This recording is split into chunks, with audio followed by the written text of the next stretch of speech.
asalaamaaleykum mbokk yi ñu leen nuyu ku nekk turam ak santam di leen ñaanal ajuma jàmm di leen def comme nu ko faral di def altine ba ajuma di waxtaan ak yéen ci xamante ne moom mooy xew ci àdduna bi muy mbas bi yéen kenn dootu ko naatable lu mu yàq ci àdduna daa bëri dëkk yu gën a fort gën a am doole ci àdduna yëpp taxaw nañu fan yi dañu gis ñuy def li nga xamante ne mooy déconfinement yenn dëkk yi ñu génn di xoolaat ñu mën a relancer seen économie te loolu bu amee laal na suñu réew muy Sénégal te Sénégal ñëpp xam ne réew mu ndóol la amul doole waaye ci ñu amul doole boobu am na xamante ne ay secteurs yu bari ci réew mi ñoom ñu si gën a yéeg maanaam ñu xamante néew ji doole yi ci àll bi ci gox-goxaan yi ñooñu mbas mi bi mu amee laal économie bi laal seen dundin moo tax saa bu ñu yeewoo ci suba teel gi rajo bi ak télé bi synchronisé yu fi dalal ak ay kàngam ñu waxtaanee loolu ñu dalal tey di xamante ñu ngi liggéey si monde ONG yi xam nga ONG yi ñoom dañuy liggéey ci réew mi liggéey ci xamante ne fu mu gën a jege population bi fa nguur gi doon egg ñoom ñoo fa yeggali seen i loxo waxtaan ak ñi nga xamante ne ñoom ñooy maanaam gën a néew ci doole yi ci loolu moo tax ñu invité fii tey kii di Moussa Mbaye muy directeur exécutif réseau Enda Tiers Monde ñëpp xam nañu ko ci Sénégal depuis Bignoncourt mu ko créé ba léegi ak xeex yu bëri ñu def ci àdduna bi di tamit di dalal si Kongaat tamit ki ko jiit kii représenté ko fii di tudd Abdou Ahmed Karim Cissé di innovateur social moom tamit di liggéey Kongaat tamit xam nañu ko ONG yu bëri la dajale maanaam ONG yi ci mbirum société mbirum social la ñu liggéey lu bëri moo tax ñu leen di wax bisimilah fii ci studio bi di laaj rek Moussa Mbaye bi mbas bi commencé ba léegi yéen seen liggéey waa ONG yi naka ngeen koy gérer. jërëjëf Alassane may tàmbali di ñaanal ñëpp ñoo xam ne génn nañ àdduna ci mbas mi ak yeneen i jàngoro yu ñu dal ci at bi di jaale ñëpp ñoo xam ne seen i mbokk ak ñi nga xam ne feebar bi lottal na leen ba ñu am ci ay jafe-jafe ñi nga xam ne tamit ci seen wàllu koom-koom nekk nañ ci njàqare ñu ngi leen di xalaat di tamit jaajëfal ñëpp ñoo xam ne jóg nañ ci ñiy faj ci force de l'ordre yi ci société bi surtout jeunes yi taxaw ci ngir ñu génne ci jafe-jafe yi ñu toll ñun nag mbir mi bi mu amee li ñuy njëkk def ñun en tant que responsable mooy fexe fi ñuy liggéeyee ña fa nekk tamit mbir mi bañ a law ñu jël ay mesures ci loolu comme ni ñu ko defee ci àdduna bi yëpp loolu mooy suñu responsabilité njëkk xalaat nag ñi nga xam ne ñoom la ñu nekkal ay at a ngi nii ñuy liggéey ak ñoom te ñu xam ne bu nekkoon nañ ci ay jafe-jafe lii bu ñëwee dañuy gën a sonn moo tax nag jóg nañu taxaw ànd ak ñoom def suñu contribution comme ñëpp fi ñu toll nii jàpp naa ne bi ñu tolloo 19 mai mbir mi dafay réseau Enda fii ci Sénégal nekk nañ ci yeneen pays Afrique ak yeneen i continent fii ci Sénégal amagum nañ contribution bu toll ci 164 millions ci wàllu lu ñuy mën a wàññe ëpp na loolu boo xam ne jagleel nañ ko ñi nga xam ne ñoo nekk ci collectivité territoriales yi comité yi nga xam ne ñoo nekk à la base nan la ñuy fexe ba liggéey nan la ñuy fexe ba am jumtuwaay ñun foofu lañ leen di taxawa jëmale ko tamit ci district sanitaire yi am na district sanitaire yu bëri jàppale nañ leen Saint-Louis Mbour Ziguinchor jëmale ko tamit ci ñi nga xam ne ñoo nekk ci gox-goxaan yi ci quartier yi nekk ay famille yoo xam ne seen loxo jotewul seen ginnaaw lépp lu ñuy soxla ci wàllum set wàllum matériel hygiène ak lépp loo xam ne tamit dinañ ko soxla ci dund ndax dañuy toll ci jamono boo xam ne ak ni ñu tëjoo ak ni koom-koom bi wàññeekoo nit ñi dañuy nekk ci ay jafe-jafe jóg nañ tamit def ay clip de sensibilisation def nañu ay affiche def nañ ay panneaux publicitaires def nañu ay spot radio donc lépp loo xam ne daal mën nañ ci ba nit ñi li nga xam ne moo jàmp ñu am ci taxawaay bi war ba mbir mi jóge fi waaye tamit waajal li nga xam ne mooy ñëw ci ay jafe-jafe ñu ngi gunge ñu ngi naatable fii ci Sénégal ak ci ay pays CEDEAO lépp loo xam ne dina am ay jafe-jafe yuy dal ñi nga xam ne ñoo gën a ñàkk doole ci suñuy société yi ñu ngi ci taxawaay donc li ma ci mën a wax daal mooy suñu taxawaay mooy li ñu daan liggéeyee dañ ci gën a góorgóorlu ba nga xam ne ñi nga xam ne ñoo gën a amee jafe-jafe ñi nga xam ne ñoo gën a ndóol ci suñu société yi kenn du leen fàtte ànd ak nag collectivité territoriales yi ànd ak état bi di jàpp ci li nga xam ne mooy suñu wàll ngir ñu mën jóge ci mbas mi ba pare nag jële ci jàngat yi war ngir mbir mi duñu bettaat. am na benn boroom xam-xam bu doon wax naan bu yenn jafe-jafe yu metti ñëwee dal sa kaw bett la indil la gàllankoor gaañ la bu ñëwaatee dañ naan tragédie la maanaam dañ naan musiba naaru laay waaye bu la fekkaatee foofu nga toll ñëwaat gaañaat la nam la gaañoon jaar fa mu jaar dañ naan lii de mbirum caaxaan la maanaam yow jëlewuloo ci benn jàngat ba defaraat donc mbir mi metti na am nañu ci ñàkk seen bakkan am nañu ci am ay jafe-jafe waaye tamit li muy metti yëpp dañ ci war a xoolaat nu ñuy defaraatee suñu société suñuy kër yi suñu économie ba ñu am àdduna boo xam ne mën nañ ci dund bu am solo. Ahmed Karim Cissé yow Kongat nga liggéey te innovateur social nga yii bu xewee ban taxawaay lay Kongat di am surtout yéen da ngeen di gérer ay ONG yu bari ci réew mi. asalaamaaleykum Alassane ñoo ngi leen di nuyu di déwénal seen ay téléspectateurs si julli gi ñu jóge di leen ñaanal yàlla yëpp leen sutura ak jàmm. amiin yaa rabbi te musal leen si mbas mi. musal si àdduna bi yëpp. amiin te bu déwén nagay ñaaw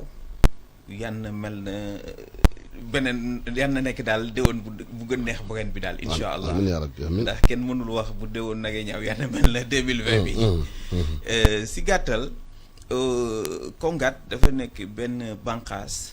bi nga xamante ne am na 178 membres. yëpp nekk ay ONG yu nekk fii ci Sénégal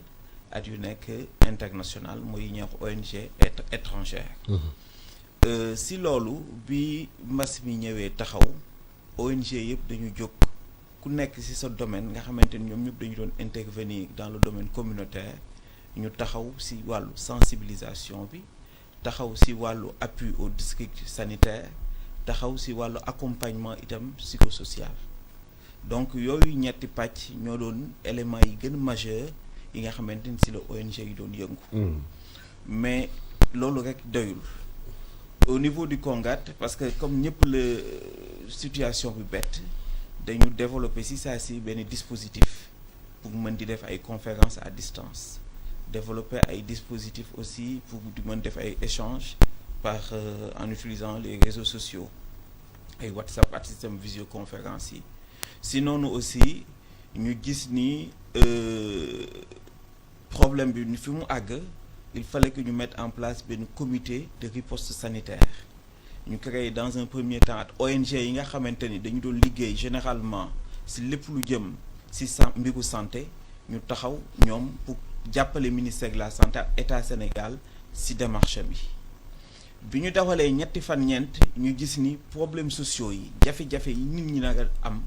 ñoo gën a ti metti sax problème santé yi ñu ni dañuy taxawal aussi li ñuy wax comité riposte sociale nga xamante ni donc am nañu comité riposte sanitaire ak comité riposte sociale mu nekk ñaari banqaas yi nga xam ne dañoo liggéey ensemble pour xool nan la ñuy accompagner gouvernement Sénégal ak population yi pour dépasser situation bi contenir épidémie bi yooyu moom mooy les mesures yi nga xamante ni moom la ñu njëkk jël au niveau des ONG bi loolu weesoo ñu rencontré itam autorités yi le ministère de la santé ak ministère du développement communautaire ñu gis ni itam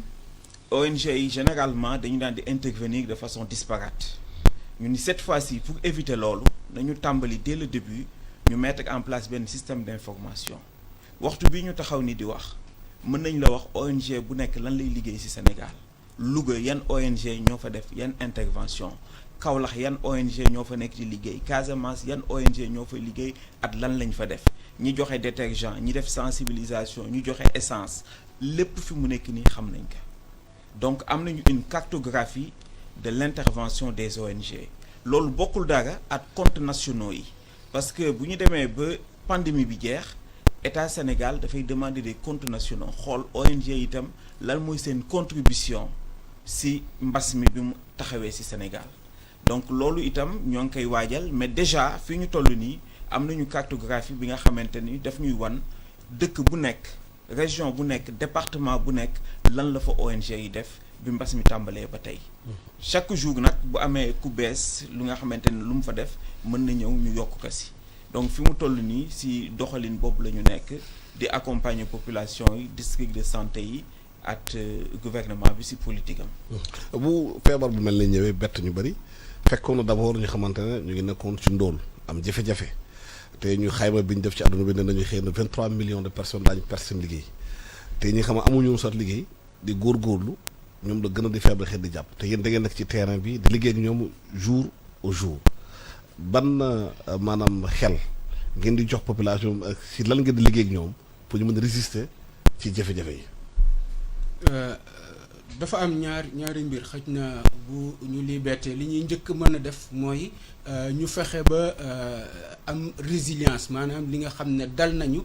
mu bañ ñu gaañ ba nërmel nu ba ñu yegg ci suuf moo tax li ñuy njëkk liggéey ak population yi comme ni ñu ko waxee mooy fexe ba ci wàllu santé ci wàllu wér-gu-yaram ci wàllu lekk ak dundin ñu mën a résister. mbas mi kenn xamagul kañ la fi jóge waaye xam nañ ne dina fi bàyyi ay jafe-jafe yu tar ci état yi ak ci nit ñi moo tax ñun dañuy topp di caytu li ñuy wax vulnérabilité maanaam ñi nga xam ne ñoo gën a nësax seen taxawaay nan leen mbir mi di dikkee ak fan lañ leen war a mën a taxaw donc loolu dañu koy def ci xam nga ENDA Tiers Monde am nañu fukk ak ñetti banqaas yu nekk fii ci Sénégal ak yeneen fukk yu nekk ci Afrique ak ci àdduna bi ñu nekk organisation boo xam ne nag dañuy liggéey ak comité de quartier yi ni ñuy liggéeyee ak ONU ba nga xam ne dañ fa am statut consultatif général donc li ñuy def mooy dañuy topp di càmbar di xool ñi nga xam ne ñoo doon jaay ci mbedd mi am na benn film bu ñu def ak ENDA TV di wane ñi nga xam ne ñoo doon def restauration dans la rue mbir mi nan la leen dikkalee lan la leen indil comme jafe-jafe ba nga xam ne bu ñu demee ci politique yi di xool fan la ñuy jëmale ndimbal bi fan la ñuy jëmale dooleel nit ki ci wàllu koom-koom ak ci wàllu yeneen ñun ñu mën a indi naatable indi ay orientation indi ay éléments yu ñuy liggéey ak état yi ak collectivité territoriale ba nga xam ne ñi ko gën a soxla ci économie bi dinañ am lu leen may ñu siggi. justement est-ce que point boobu liggéey ngeen ak ci nguur gi ci loolu parce que xam nga nguur dafa dem distribuer ay vivres. jox ay population bi am na ñu bari nañu xëy na ñi jotuñu ko ñu jotaguñu ñu ngi xaar est-ce que ci point boobu liggéey ngeen ak nguur gi pour xam ñi ko yellal est-ce que ñoom effectivement jot nañ ko. waaw loolu xam nga loolu mooy mbirum nu ñuy def ba li jàmp ñu taxaw ci bokkul ak xëj na ni ñuy fexe ba suqaliwaat ci wàllu woowu ñun li ñu ci mën a def on est disponible ak état bi ci lépp lu ñuy def pour contribuer li ñu ci mën a def mooy ñun yàgg nañ ay at a ngi nii ñu ngi liggéey ak ay communauté ak ay collectivité yoo xam ne xam nañ bu baax mbir mi nu mu demee kan moo fi am jafe-jafe te ñun ni ñuy liggéeyee dafa doon loo xam ne dafa ubbeeku ak population yi maanaam mën naa ne ñoom ñooy wax sax nan la war a demee ñu jox leen responsabilité bi donc ci wàll bi nga xam ne ñun ci la ñuy contribuer xam na nan la ñuy def ba ñi nga xam ne ñoo ko yelloo ñu soxla ko état bi am na benn dispositif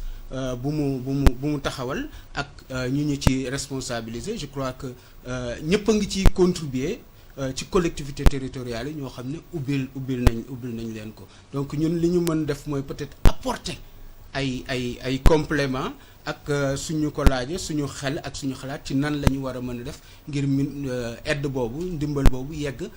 ca fa mu war a yeggee ci wàllu woowu daal ni ma ko gisee mooy bu ñu naree liggéey ak communauté yi da ngay responsabiliser communauté yi da ngay jël imaamu quartier bi da ngay jël bàjjenu gox bi da ngay jël responsable ASC bi ñoom ñu yor mbir mi xool parce que boo duggee ci dëkk ñi fa nekk xam nañ nu mu demee xam nañ ku nekk mooy lan donc état bi daf ko war a encadrer ba nga xam ne dinañ xam kan moo ko gën a soxla kan moo ko gën a yelloo loolu nag dafay laaj effectivement état bi ubbeeku ci acteurs yëpp ONG yi ak ñeneen ñoo xam ne ñëpp gis nañ ne am nañ taxawaay bu sell bu rafet ci wàllu woowu waaye nag ci wàllu nan la ñuy fexe ba suqalikuwaat loolu lii ñëw suba kenn xamu ko ku taxaw fi naan la lii mooy am wala lële mooy am tegu ko fu wóor waaye li ñu mën mooy waajal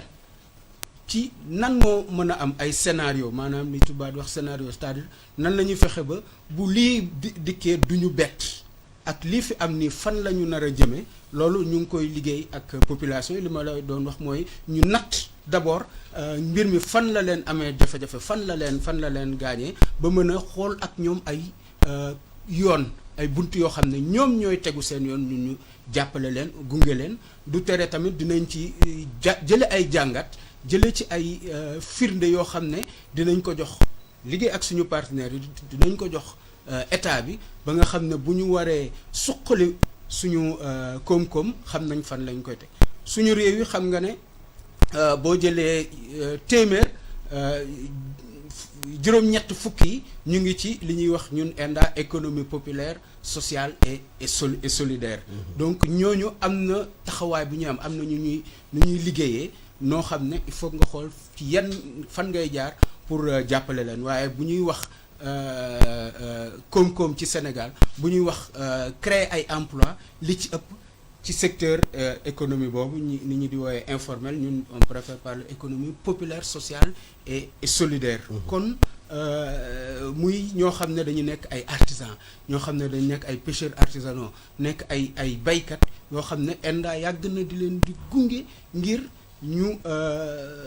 suqat ñi nga xam ne ñoo nekk ci suñu réew mi basé foofu suñu développement. Donc ci tënk li may wax mooy war nañu fexe génn ci li nga xam ne moo jàmp ci kaw ñoo far solidarité ci kaw jàppale nit ñi xamal leen nu ñuy fexe ba génn ci mbas mi waaye léegi la ñu war a xool càmbar li nga xam ne moo nar a am ba pare nag ñu dellu ci li nga xam ne mooy téye réew dëggantaan ci wàllu koom-koom ci mbay mi ci ñu def ko mbay mu sell ak ci yeneen ak yeneen yoo xam ne xëj na dinañ ci dellu si ñun noonu lañ jàpp ne war nañu mën a taxawalaate suñu koom-koom jamono yi di ñëw ñu ay jamono yu jafe ci kaw àndandoo solidarité ak dëgg. ñëpp danañu Ahmed bu ñu génnee ci mbas mi crise sanitaire bi bu passé crise économique dina am te ñu bëri dañuy yëngu ci li nga xamante ne mooy ay petite moyenne entreprise nga xamante ne si mbirum informel bi commerce bi la ñuy def ñi nga xamante ne sëpp ci àll bi dañuy nekk si ay maanaam exploitation familiale. Loolu bu amee fekk mbas mi ñëw te mu fekk ñi xamante ne néew joon doole gën a néew doole yan taxawal la ñu war a taxaw ñooñu pour ñu bañ a nërmeelu. waaw xam nga mbas mi ñëpp la bett àdduna yëpp la bett mais ñun dafa gën a metti si ñun parce que daf ñu fekkaat ay laago si wàllu koom-koom yu metti dafa fi ñu fekk ay laago ndax gouvernement bi boo xoolee xamuñu ñi liggéey ñëpp ñi nekk di liggéey di yore seen liggéeyu bopp ñu xaw tuddee économie informelle wala économie non structurée. Donc loolu dafa jafeel tey jii ndimbal bi noo koy organiser ñun plan d'action bi nga xamante ni CONGAD moom la njëkk defar ñun li suñu réflexion dañ ni non seulement war nañu jàppale nit ñi ci waxtu bi ci jamono ji mais war nañu tàmbali xalaat ci post Covid mooy que bu mbas mi jeexee nan la ñuy jàppalee ak taxawu ñi nga xamante ni ñoo nekk ci jafe-jafe tey jii boo xoolee ñi nga xamante ni ñoo nekk ci sàmm gi ñoo ngi ci jafe-jafe ñii ci napp bi ñu ngi ci jafe-jafe ñii ci chauffeur yi suñu mbokku chauffeur yi ñoo ngi ci jafe-jafe foo laal rek da ngay fekk muy metti ba pare fekk fa ay jafe-jafe yu taar te léegi yéen a ngi wax bi ñuy séddale ndimbal yi te ñu nii dañuy jox bourse de sécurité familiale plus 500 000 ménages impactés 500 000 ménages yu impacté ñan la ay nit lay rek yu ñu recensé ci quartier yi alors que benn jamono am na ay ONG yi nga xamante dañu jàppoon ni dañu war a xool ñi nga xamante ni dañu yore woon seen liggéeyu bopp ba pare seen liggéey yàqu tey jii boo xoolee benn chauffeur bu yore otoom ci benn quartier mais du yomb ci moom mu dem di bindu ji te pourtant liggéeyam yàqu na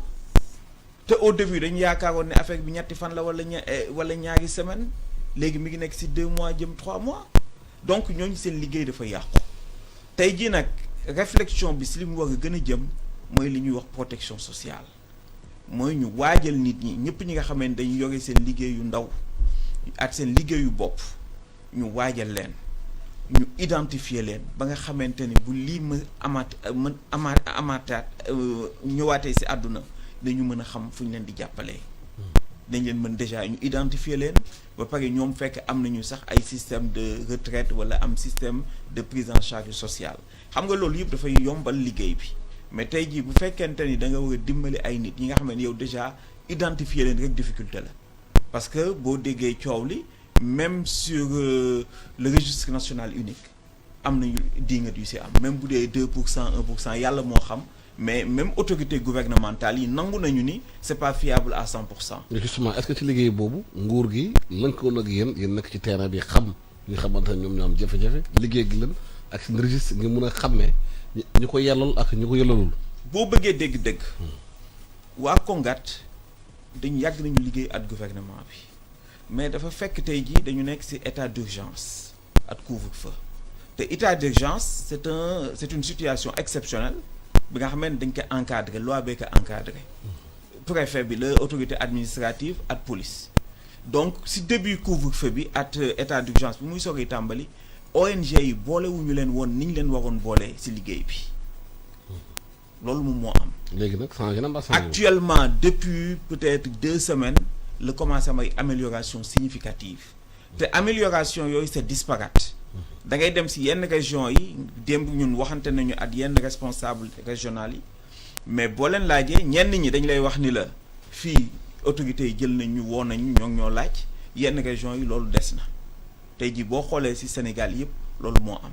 ONG yi ba tey ni ñu leen waroon boolee si riposte sociale bi des na et loolu dafay gis da nga koy gis si manquement yi am. tey jii ONG yi expérience bi ñu capitaliser bu ñu demee ba di distribuer ay vivres Sénégal am nañu ci ay ONG yi nga xam ne loolu rek la ñu def mooy seen liggéey mënoon nañu ñëw tey jii imaginer parce que ONG yi loolu la ñu proposé woon au début dañ ni woon bu ñuy dimbali population yi bu dee 100 000 personnes 50 000 yi mën nañ leen jox ndimbal alimentaire mooy dund yeneen 50 000 yi nañ leen jox cash transfert tey jii même 1 million de personnes. boo bëggoon saytu boo jëloon 150 200 personnes ñuy travailler par car mais mën nañ leen woo ñoom ñëpp ci téléphone ñi si mën a woo laaj leen ndax lan ngeen bëgg ñu jox leen xaalis wala ñu jox leen que vivre ñi bëgg ñu jox leen vivre ñu commander vivre yi te loolu dafay gën yombal liggéey bi ñi bëgg ñu jox leen xaalis mais si ñaari fan ñu jot seen xaalis parce que xaalis bi ñëpp xam nañu ñaata la si 60 millions yi la war a tourner mais tey jii boo xoolee logistique bi nekk si gannaaw vivre yi loolu dafa diis si ñëpp. te xam nga nit ku xamul tey jii nit ñi ngay dégg yëpp ñuy wax xamuñu luy logistique tey jii transporter ay tonnes ceeb mais xaalis la. loolu boo xooloon liñ si def si transport bi bu fekkoonte ni tey jii dañ ni 1 million de ménages la ñuy séddale la ñuy dimbali ñu ne léegi dinañu jéem laaj nit ñi sonde leen lan moo leen arrangé ñi bëgg xaalis ñu jox leen xaalis ñi bëgg dund ñu jox leen dund àdduna bi noonu la tëddee parce que ñun ONG yi si Kongat. teg nañu waxtaan bi ci table ci mais bi ñu tegee waxtaan bi dañuy gis ni mag ñi seen bëgg-bëgg moo doon dund joxe dund. ñun ñoom looloo ëpp sécurité ci ñoom parce que nit ki mën nga ko jox xaalis mu dugal ko feneen mais jeunes yëpp dañu doon wax ni expérience bi ñu am daal mooy joxal nit ki 60 000 bu gaaw moo xam nag nu mu koy defee te rafet nañu njort ni tey jii nit ku nekk ci jafe-jafe boo ko joxee 60 000 def ci jënd dund pour njabootam te moom mooy xam dund bi ko arrangé. donc tey jii loolu solution la woon bi nga xamante ni mënoon nañu en un temps record si 10 jours boo jëlee 120 opérateurs ñuy travailler 10 jours en termes de car de 8 heures à 20 heures mën nañu woo 100 000 1 million de personnes scientifiquement c'est éprouvé. xam nga loolu tey jii bu ñu ko defoon liggéey bi dafay gën gaaw ñun démb bi ma laajee responsable ONG yi nekk si cellule départementale et régionale yi am na yenn régions yi nga xamante ni distribution bi commencé na fa. am na région yi nga xamante ni joxe nañu ticket yi mais nit ñu jotaguñ ko te mi ngi def 1 mois ñun ñu bari jàppoon nañ ni balaa ñuy dem ci korité bi ñëpp dinañu jot seen dund tey ji korité nañu ba pare am nañu jotagul seen dund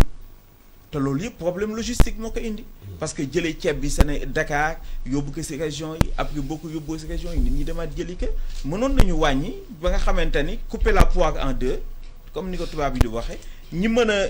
nga xamante ni bëgg nañu jox leen xaalis ñu jox leen xaalis ñi nga xamante ni dañu aajowoo ñu jox leen dund loolu mënoon na wàññi liggéey bi te loolu yëpp dañu jàpp ni bu fekkoon amoon na waxtaan bu yaatu sa tàmbali ba mënoon nañu éviter àgg ci situation bi ba mu ay dinga di ci am parce que boo xoolee tey jii li am ci àdduna bi du Sénégal kese at activistes yi ni ñuy fonctionner at internet bi réseaux sociaux yi dafa am benn genre défiance benn rupture de confiance entre les populations at les pouvoirs publics loolu ñun mënuñu ci dara tey jii il suffit que rek 100 000 personnes ci internet yi coow lu bare dafay mel ne Sénégal ñëpp a nekk di wax même bu fekkee c'est une minorité très visible et il faut les prendre en compte donc tey jii ñooñu rek bu ñu waxee ñëppay tiit alors que liggéey bi am na li nga xamante ni mi ngi tegu ci yoon mais am na li nga xamante ni bu fekkoon waxtaan bi gënoon na yaatu sa njëlbeen ba peut-être que tey jii dina gën a gaaw ci bu ñu koy séddale. ñu ngi ko wax après Covid mais am na ñu xalaat pendant Covid moment bi ñu nekk nii. hivernage baa ngi ñëw xëy na ñi war a def ci tool yi defar tool yi pour liggéey xamaguñu naka lañ ko liggéey c'est vrai que nguur gi nee na am nañu ay 2 milliards ñu jéglal éleveurs yi agriculture beeg yooyu waaye nii dañuy xalaat ne tey mbas bi kenn xamul kan lay jóge fi te Sénégal lu mu lekk lu bari da koy jéegaane bitim réew ñu ngi tëj frontières yi. te bu yàggee xëy na dëkk yooyu xamante ne ñoo doon jox Sénégal ceeb mel ni Thaïlande mel ni Vietnam mel ni Inde ñoom seen bopp bu feebar bi duggee seen réew seen béykat dañu mun dem ci defar ceeb kon ceeb bu ñu defaroo ñoom dañ koy denc bu boobaa loolu bu amee ban taxawaay dañu war a taxaw ci réew mi pour bu bañ am insécurité alimentaire ginnaaw amoon na gaa. waaw ENDA yàgg nañ di liggéey ci souveraineté alimentaire parce que dafa am solo situation mbas bi wane na ko ci tontu yi ñuy tontu bu njëkk bi mooy bu ñuy joxe ay ñun def nañ ko bu ñu doon jox ay famille ay kit alimentaire dañuy xool nan la ñuy jàppale ñi nga xam ne ñoo nekk les producteurs nationaux tey bay loo xam ne lii lu sell la parce que li ngay jox famille bi mu dund tamit da ngay régler wala ay problème nutrition ci xale bi donc bu ñu koy composer dañuy xool nan la ñuy fexe ba ñi nga xam ne dañu nekk fii ci suñu filières yi am ay problème mu écoulement de leur produit ñu am fu ñu ko écouler loolu tamit soutien la ci producteurs yooyu fexe tamit nan la ñuy fexe ba dëgloo baykat yi ENDA Pronat fan yi ñu ngi doon jox ay semences ay baykat yoo xam ne ñoom ñoo leen indiqué lii mooy suñu besoin ñu jàppale leen ci donc ñu ngi rafetlu effort yi état bi def waaye comme ni mu ko waxee dañu toll ci jamono boo xam ne li état bu nu régler situation société bi ñoo mën a ànd ñu régler ko mais dafay laaj nag ñu waxtaan diisoo ak nit ñi teg leen ci yoon ñoom ñooy décider xëj na ñoom ñooy orienté mais bu teguwul ci base yooyu donc war nañu toog ñu waxtaan ak béykat yi sàmmkat yi ñu xool jafe-jafe yi nar a ñëw ci diir bu gàtt maanaam ñu ngi jëm ci hivernage bi nee nañ war na mën a am taw bu am solo nan la ñuy fexe ba ñooñu mën a am bay bu jaar yoon bu loolu weesoo jàngat yi ñu doon def wane ne jafe-jafe yi ci àdduna li ci ëpp mooy dañu toll ci benn système boo xam ne nit ñi booy jàpp confinement bi ñun mën nañ jàpp ne suñu société ñun dañu confiné woon lu yàgg nañu yéen des leen seen dëkk la am solo ci seen dëkk ci or wala ci pétrole wala ci gerte lu ñu bay na ñëw ci ñun waaye yéen des leen seen dëkk ñu dem ci système boo xam ne nit ki lii dootul def bay dundee dañu war a jële ay jàngat ci situation bi am ba nga xam ne li ñuy njëkk def buñ ci génne mooy ñu fexe ba li nga xam ne moo nekk ci suñu wàllu dundin mu doon loo xam ne duñu ko jéegaane lu dul lu néew loolu nag dafay laaj ñu orienté waat suñu politique yi waaye du rek bay pour bay ni ñu ko yàggee di liggéeyee mooy dañuy def bay bu sell bay mu sell amul bëri ay pesticide amul pesticide comme ni ko ENDA doon liggéeyee ren ji def nañ benn dynamique des acteurs pour la transition agroécologique ba nga xam ne ñu dem ci façon mbay boo xam ne du yàq suuf si te li ñuy ciy jëlee dafay sell te mu doon loo xam ne dañuy jàppale suñu waa réew bu réew mi bu suñu réew taxawee ci wàllu mbay ak yu mel noonu dinañ mën a am koom-koom boo xam ne dinañ mën a wéccoo ak ñeneen loolu leer na ci situation Covid bi nan la ñu ciy jëmee mooy wax ji ndax est-ce que dinañ ubbi waxtaan responsabiliser acteurs yi ba ñu am li ñuy wax souveraineté alimentaire parce que bu crise amee ku ci nekk sa bopp sa bopp ngay xool donc ñu ngi ñaan yàlla xëj na mbir mi gaaw fi jóge waaye li fi nekkoon avant mbir mi leeral na ne loolu mooy yoon bi il faut que ñun ñu moom suñu bopp mënal suñu bopp ci li nga xam ne mooy nekk des activités essentielles ñaareelu mbir bi mooy wax mooy loolu man dama jàppoon ne xëj na man dama comprendrewul daal mais bi mbas bi amee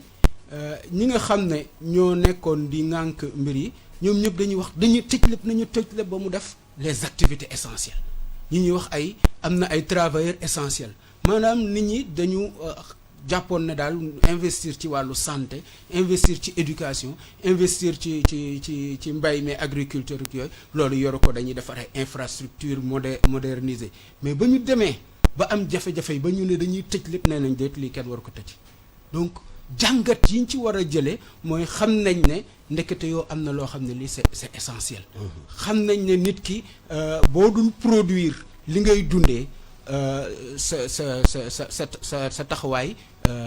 jaarul yoon donc loolu jàngat yooyu la ñu war a jàngat ba après ñu soppi suñu politique fi nga xam ne moom la ñu war a def suñu doole ci wàllu budgétisation ñu def ko foofu ngir mën a am taxawaay bi nga xam ne moo ñuy protéger ba kenn xamul Ebola jaaroon na fi mbasu Covid-19 bi kenn xamul luy ñëw suba waaye bu leneen ñëwee fekkaat ñu ci ñu nekkee woon loolu moo ne ñun on n'a rien compris. personnel essentiel bi mooy xamante ne war nañ leen bàyyi xel waaye dañu nekk ci réewum taax yenn saa dañuy fàtte ñuy wax les invisibles parce que da ngay yeewu suba teel gis nit ki dase moo ci mbedd mi xëy na am fu mu fanaan day wër rek tey fanaan na fii suba fanaan fële xamante ne xëy na seen xel la meewul noonu xam ne ay handicapé lañu ay yu bëri yooyu dina am ci capital bi nañu di dimbale yenn saa dañu xëy na fàtte ñooñu ou bien du ñu calculer ci maanaam stratégie bi ñooñu naka la ñu war a jëlee pour ñu mën leen fàtte ci jafe-jafe ñoo xamante ne ñoom xëy na ñu ngi koy vivre te kenn faalewu la. li nga wax lu am la ndax mbas mi ni mu tàmbalee at état d'urgence bi at couvre-feu bi amul woon réponse communautaire c'était une réponse policière moo di que police ak autorité administrative ñoo doon dogal di wax ni ñuy doxee boo xoolee dañu daan wax ni scientifique yi nee nañ ne ñëpp noppi ñun ñëpp itam dañu noppi woon di def li ñu wax di jëfe ndigal mais bi ñu demee ba mu am quelque temps ñëpp dañu gis ni ñi ci mbedd mi taalibe yu ndaw yi sonn nañu ñi ngi wéradi seen sonn nañu sans domicile fixe ñi daan dëkk ci mbedd mi ñoo gën a ti jaaxle te kenn mënu leen dimbali parce que ONG yi mënuñu woon sax génn ONG yi amuñu woon autorisation 3 semaines yi njëkk ci couvre-feu bi ONG internationales yi def nañu sax plaidoyer dañu doon jaabante amee seen oto am seen essence am seen ay moyens amuñu autorisation pour dem vers les populations mënuñu génn guddi mënuñu génn bëccëg mënuñu génn guddi mënuñu dem ci région yi loolu c'était une insuffisance ak carence ci réponse communautaire bi léegi nag commencé nañu gis ni il faut que ñu boole ci la communauté parce que affaire santé affaire épidémie réponse sociale bi moo ëpp doole daanaka réponse médicale bi dafa am na solo trop macha allah suñu médecins yi ay jàmbaar lañu li ñuy def am na solo mais tey jii communauté bi ni ñuy def ba mbas mi du dal seen kaw loolu moo ëpp solo sax léeg-léeg parce que boo xasee moom ba am problème moom wax ji beneen kaa nga mais balaa ngay àgg foofu la wax ji nekkoon actuellement am na ay ONG yu jóg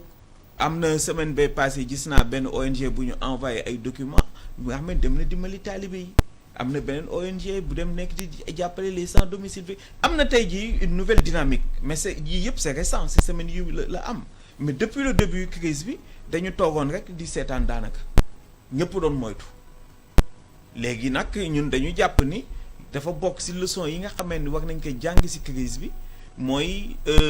que ni bi crise bi di tàmbalee mbas mi ba ñu déclarer état d'urgence ci saa si président Kongat dafa def benn communiqué ni ONG yi laxasaayu nañu taxaw pour ànd ak gouvernement bi jàppale population yi ñëpp ni lii de baax na mais fa la yam y avait pas d'action. mais pourtant ba léegi dafa am ñu nekk ci population bi gëmuñu feebar bi am na te tamit même bu ñu ko gëmee tamit indi na benn tiitaange ci population ba ñu gis ay seen yi xamante ne yu déplorable la fale ca Pikine ginnaaw raay nit kii génn àdduna fekk feebar bi moo ko gën population bi taxaw ne kenn du ko suul fi mooy li ma lay wax xam nga nee naa la rupture de confiance dafa am nee naa la dafa am défiance vis-à-vis de l'autorité ñaari problème yooyu mooy que le fait que nit ñu wóoluwuñu léeg-léeg ñenn si ñi ñu jiite loolu dafay indi problème te loolu même bu dee quelques personnes la rek yuy wax comme ni ñu leen di waxee activistes yi mais dafay am impact parce que am na nit ki nga xam ne bu ko déggee ñu jox koy argument daf siy commencé di la nga am te loolu yëpp lan moo koy indi mooy que ONG yi place bi ñu waroon am dans la riposte sociale dans la riposte communautaire réponse communautaire waxanteeg nit ñi ñu jël bàjjonu gox ñu wut relais communautaire yi mais tey jii sida bi amoon sida ba tey endémie la mu ngi si àdduna bi mais sida bi kan moo si gën a sonn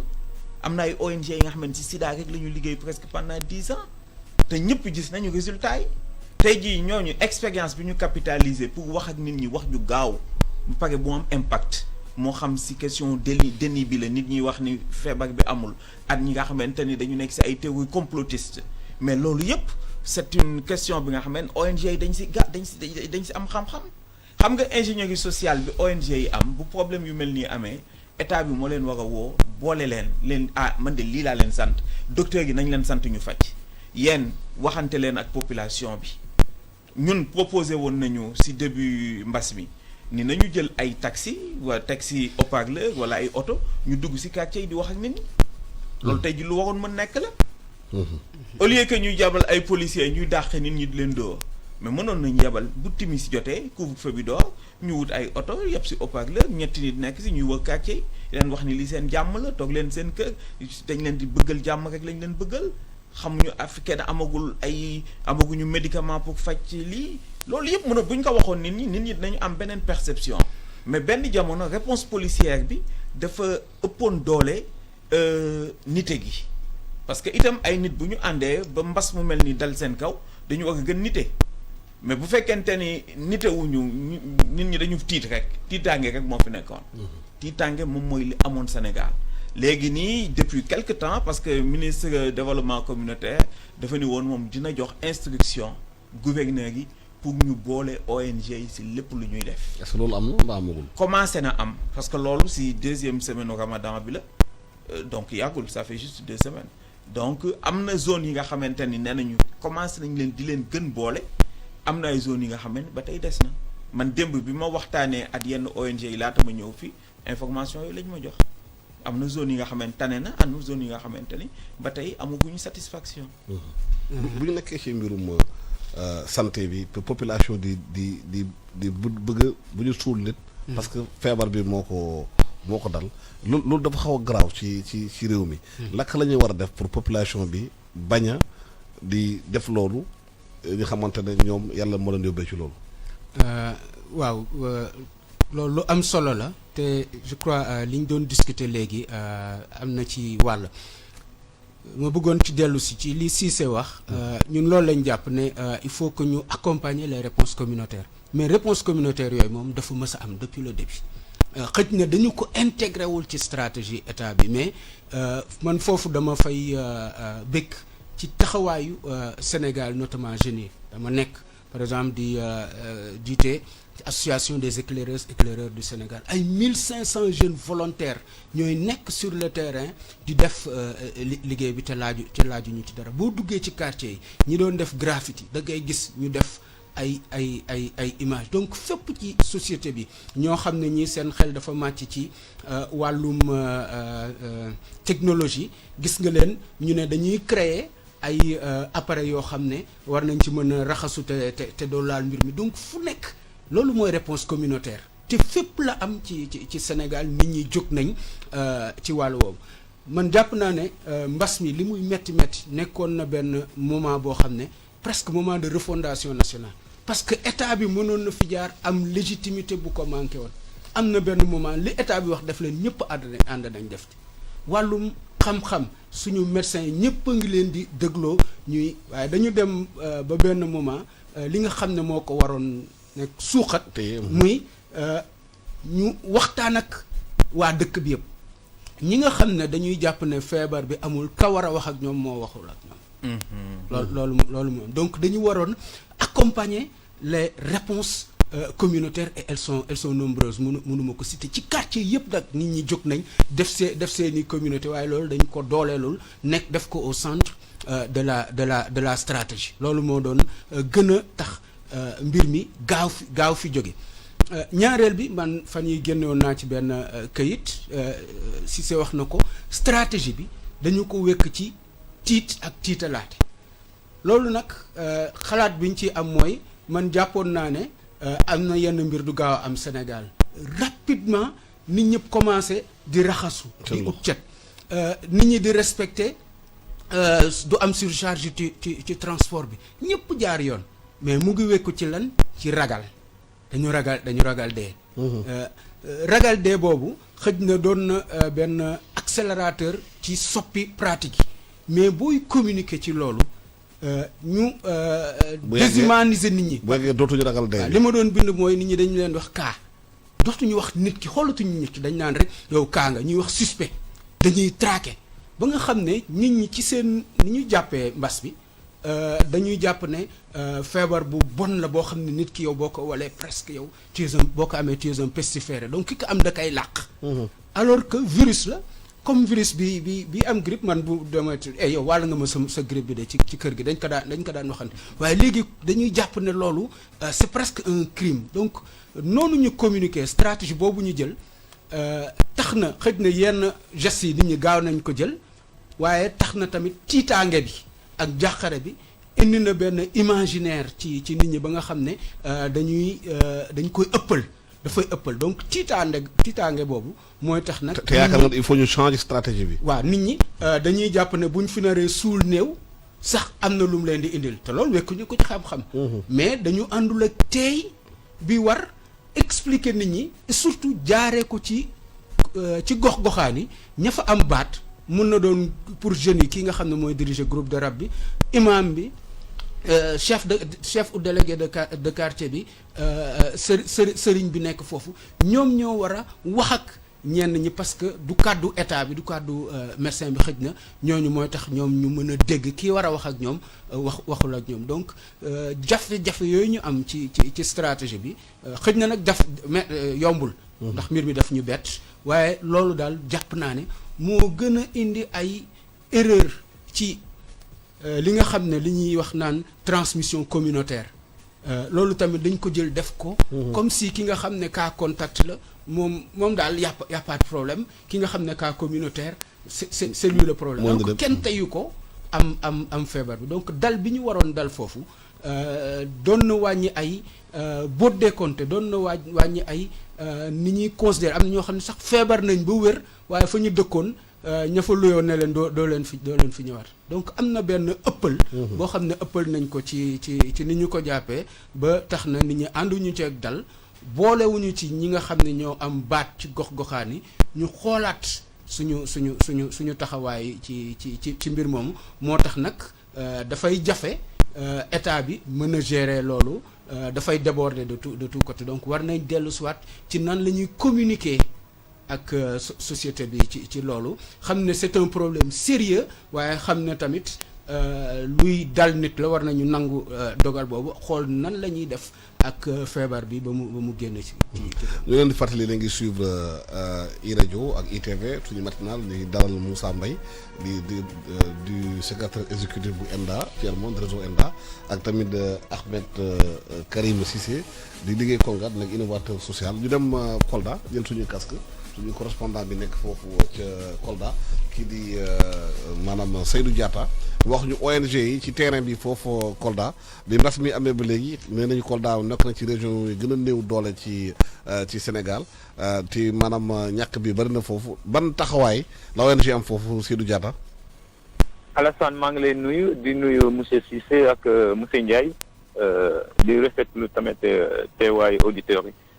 Kolda nag comme ni ñu ko xamee bokk na ci gox yi nga xamante ne ñoo gën a bërale ONG mais comme ni ñu koy faralee di wax rek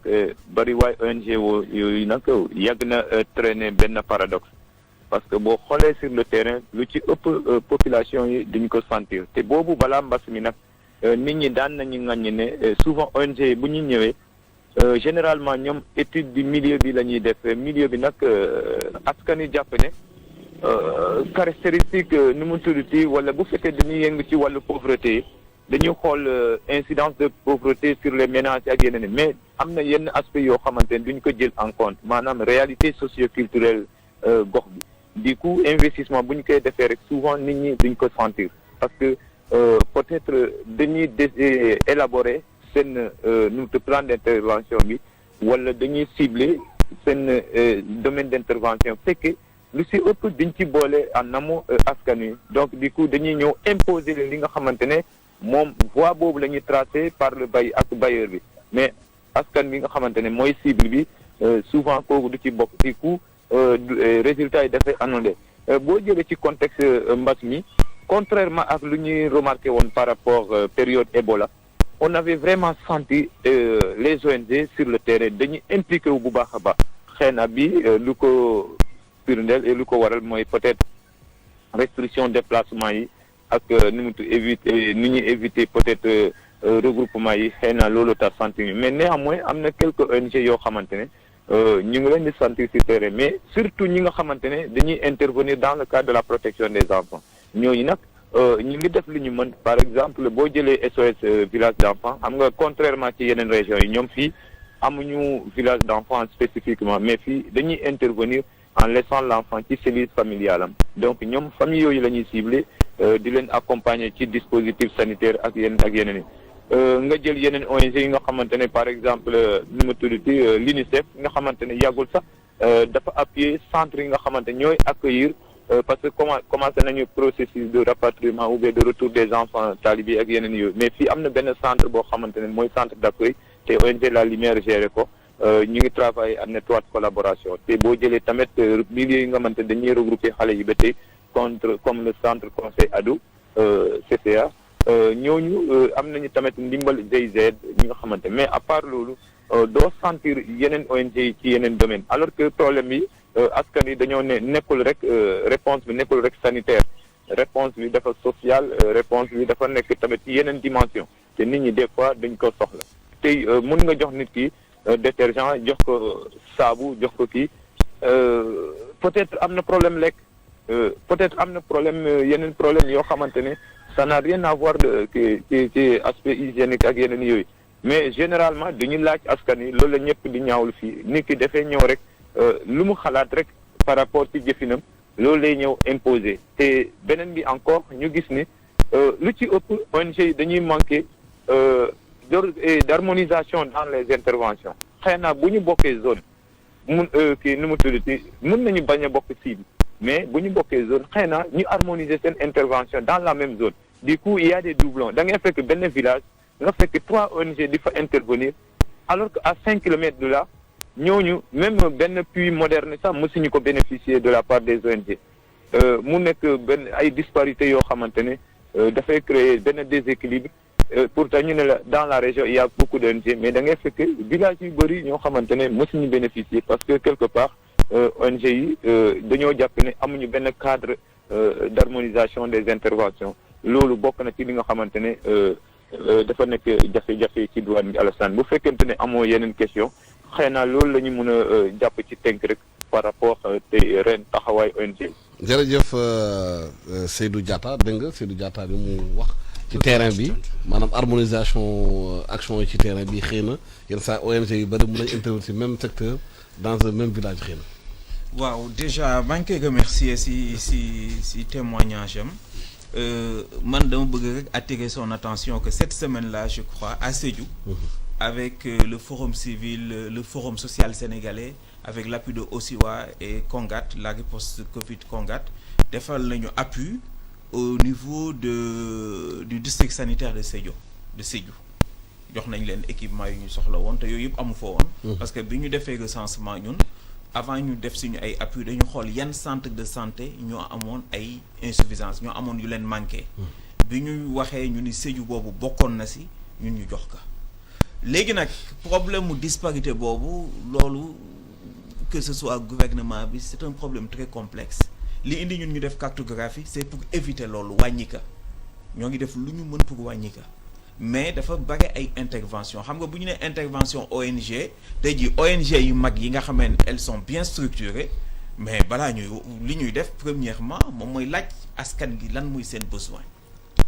bu ñu xamee expression de besoin yi ak population yi la ñuy liggéeyandool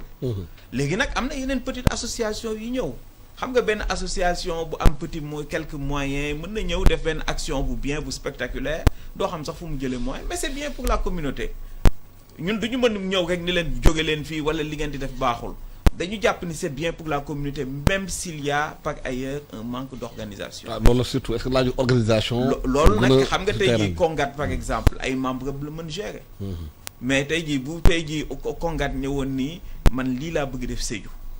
benn waaye créer association am ay émigrés yu nekk France wala États-Unis yónnee ko xaalis. bu ñëwaat sa même village ba def fa ay activités am kooku loo ko mën a. yooyu moom mooy difficulté yi généralement. loolu moo tax ñuy faral bare lu ñuy wax ni y a beaucoup de disparité mais loolu lu am la mais ñun li tax li ñu si nekk di def daal à l'état actuel des connaissances mooy def ak un système d'information nga xam ne nit ku jóg bëgg a liggéey mën nañ la telle région manqué na par exemple ñun bi ñu defee suñu étude fi mu toll nii may wax ak yow ñun gis nañ ni région bi gën a manqué ONG Kaffrine la woon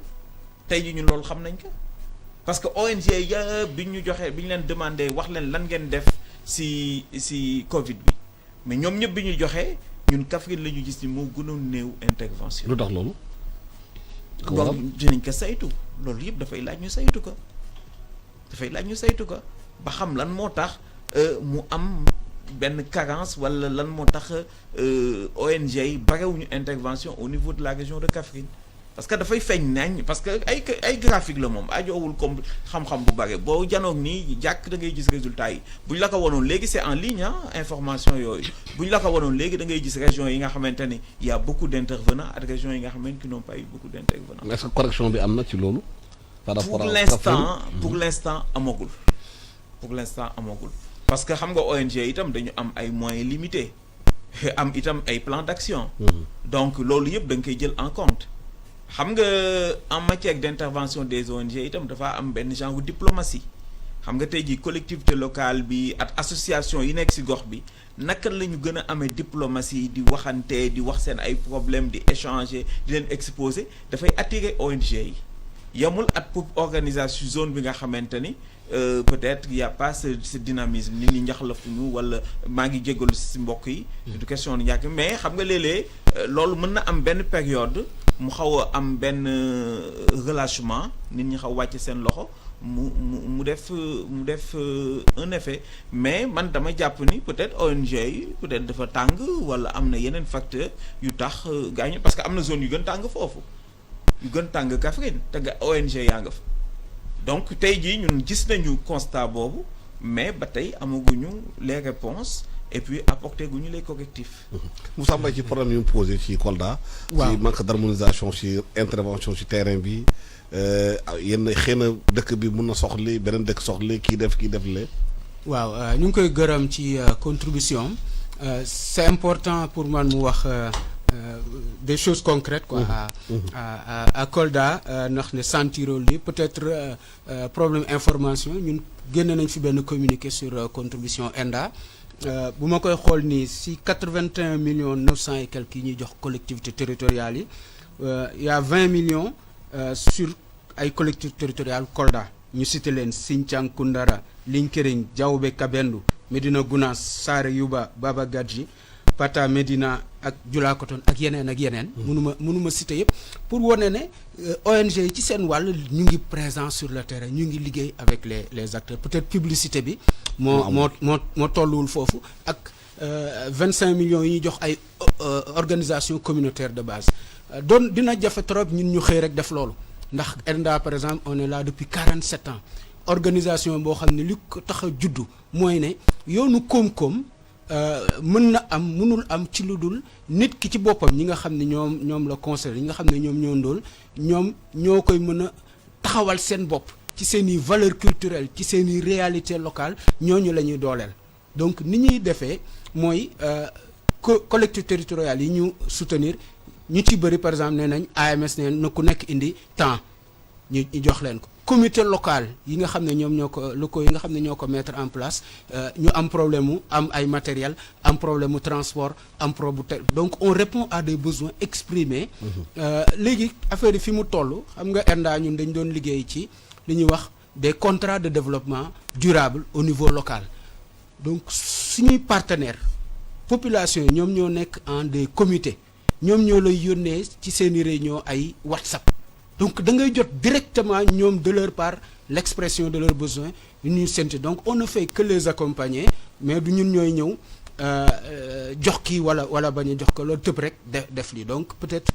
information bi moo war a am foofu maintenant sur la coordination bon dafay jafe parce que comme ni mu ko waxee circulation bi dafa am problème pour ngay circuler donc mbir mi dafa bettaate donc li gën a am solo mooy nit ñi di waxtaan di déggoo ku nekk loo mën nga def ko ñuy waxtaan bu fekkee dañuy jël stratégie bi ñu wax ne on s'appuie sur les communautés problème boobu du am ndax ñun du ñu intervenir fenn lu dul dooleel ña fa nekk ñoom ñu xool li ñu leen jox fan lañ koy yóbbu donc bu loolu amee bu ñëpp dooleelee les institutions locales les cultes locales boole ci ñëpp ñi ci war a bokk képp ku indi dara ñoom mën nañ ko mais foofu la question yi di am yenn saa est-ce que boo leen jëlee dara ngeen doole collectivités locales yi nekk ci gox yi est-ce que wóor na leen li ngeen joxe dina egg ñi nga xam ne ñoo ko yellool waaw non parce que li ma lay wax am na système de contrôle non xam nga par exemple booy indee dërëm jox ko Masamba dërëm bi nga jox Masamba dina ko jot waaw ci lu la xam nga moom la ñi ñuy liggéeyal du tey la ñu commencé ay at a ngi nii ñuy liggéey ak ñoom bi mbas bi di ñëw fekk na ñun ñu ngi ci gox-goxaan yooyu te ñi ñuy liggéey nag dañu leen di responsabiliser. maanaam du ñun ñooy ñëw yor mbir mi di def da nga leen di organiser responsabiliser topp ci nag di caytu ndax am na une bonne gouvernance ndax am na une transparence loolu dooleeku la buy am ci institution yi ndax mënuñu ko am au niveau national te fekk na ci gox-goxaan yi nit ñi xamuñu démocratie xamuñu budget xamuñu contrôle donc loolu ñun ci suñu action la bokk responsabiliser la ba nga xam ne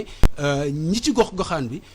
ci dëggantaan ñoom ñooy waxtaan seen biir xool fan la ñu gën a soxlaa yow da nga leen di gunge. da nga leen di gunge donc suñu type action peut-être wute na ak yeneen ba nga xam ne peut-être problème yooyu fësul ci wàllu boobu parce que nous ne sommes pas des acteurs extérieurs. nous sommes de la société nous sommes dans la société et nga baal ma ci tubaab bi ci gox-goxaan yi lañ bokk ci askan wi lañ bokk te ni ñuy liggéeyee mooy dañuy dooleel ñi fa nekk. fexe ñoom ñu waxtaan seen biir am ay tëralin yoo xam ne nag dinañ ko ceytu ndax li ñuy def nii moo gën a yembe li ñuy def nii jaar na yoon mucc na ayib donc ci wàllu woowu je crois que information bi la ñu war a gën a fësal. waaw jël benn page publicitaire ñëwaat ci studio bi.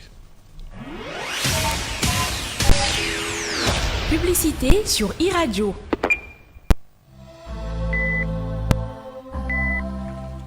yéen ndawi Sénégal suñu réew tey la gën a soxla ay ndawam ngir xeex jàngoro ji ñuy wax coronavirus ba tax na ginnaaw bi ñu leen gërëmee bu baax sant leen ci seen taxawaay ngir faagaagal jàngoro ji dañu ñëwaat tey ngir gën leen a ñaax pour ñu gën a dëgëral taxawaay bi ngir jëlee fi jàngoro ji di ñu wax coronavirus njëkkee ko ci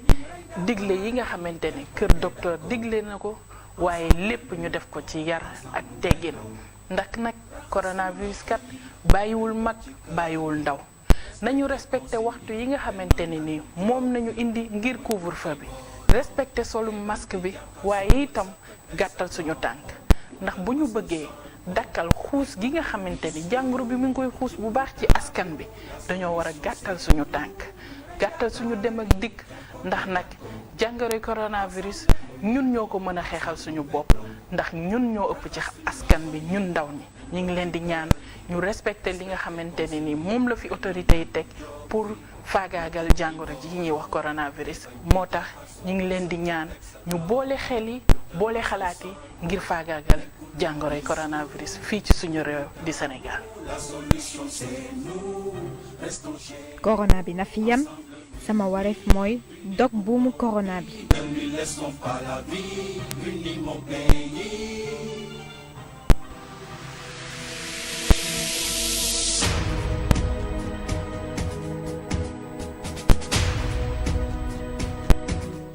jërëjëf ñu ngeen di déglu iRadio ITV ñu ñëwaat ci studio bi di continuer waxtaan bi ñu indi laaj pour kii di Ahmed Karim Cissé ñii ne nañu ci terrain bi souvent xëy na ONG ni ñu liggéey du am harmonisation ak collectivité territoriale yi ci terrain bi. loolu dina ma jaaxal parce que ONG yi nga xamante ni dañu structuré même association yu ndaw yi lu ñu yëgati balaa ñu ci avancer dañu dem seeti maire yi mooy collectivité territoriale donc wax joo jaaxal la ba. mais généralement daal si li ñu xam ONG yi dañu am ay cadre d'intervention te fu ñu mënti dem li ñu njëkk def moom mooy dem waxante ak kilifa yi sa gox ba. léegi récemment foofu dellu si waat si li ngay wax intervention ONG yi harmonisation bi. dafa am lu ñu taxawal fii ci Sénégal. est-ce que amul concurrence diggante ONG yi ak organisation internationale yi ci terrain bi ci intervention. loolu laa lay expliquer loolu yëpp pour éviter que créé nañu lu ñu tuddee CAP-FEFONG. CAP-FEFONG moom mooy cadre de partenariat et de concertation des ONG donc dafa boole CONGAT mooy ONG locale yi nga xam ne ñoo bokk CONGAT ak yenn ONG internationales yi boole ONG européennes yi. boole ONG internationale yi nga xam ne ñoo nekk ci Sénégal ñoom ñëpp ñu booloo ànd pour xool nan la ñoo liggéeyee ba du am ay chevauchement sur le terrain. donc ñun bàyyi nañ ci ñu xel mais comme ni que Mbaye waxee tey jii wàllu social dafa nekk wàll bi nga xamante ni ñëpp ci bëgg dugal seen loxo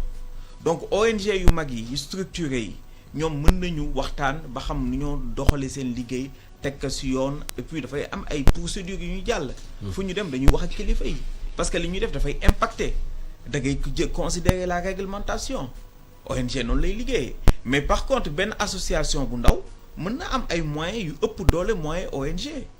ñëw jóg def benn action bu spectaculaire télé yi wane ka rajo yi wane ka après nit ñi daf leen di jaaxal dañuy wax ONG yi fekk na ONG yi am nañu ay cadre yi nga xamante ni. daf leen di permettre ñu harmoniser seen ay intervention sur l'ensemble du territoire. te loolu li ñu nemeegu temps yëpp mooy bi mbas bi amee ba léegi gis ci benn télévision étrangère yu benn alliance des ONG.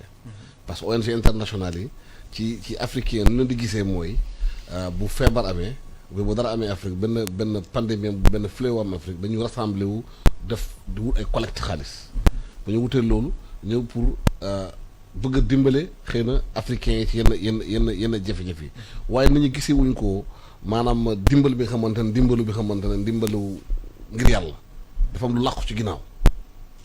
waaw loolu xam nga yàgg nañ ko wax multinationale des ONG business des ONG loolu débat bu yàgg la. télévision France 24 de publicité alliance des ONG. waaw l'Afrique xam nga loolu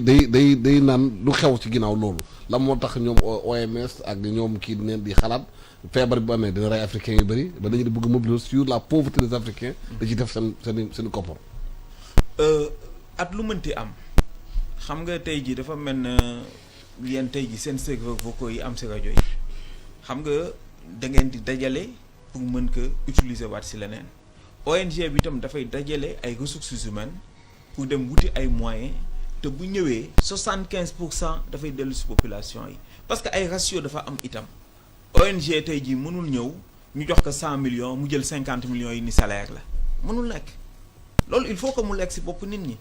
benn ONG bu sérieuse ñemewul ñu jox ko 100 millions mu ñëw taxaw wala bayeeg bu mënti doon mu ni 50 millions yi salaire la koy fay mënul nekk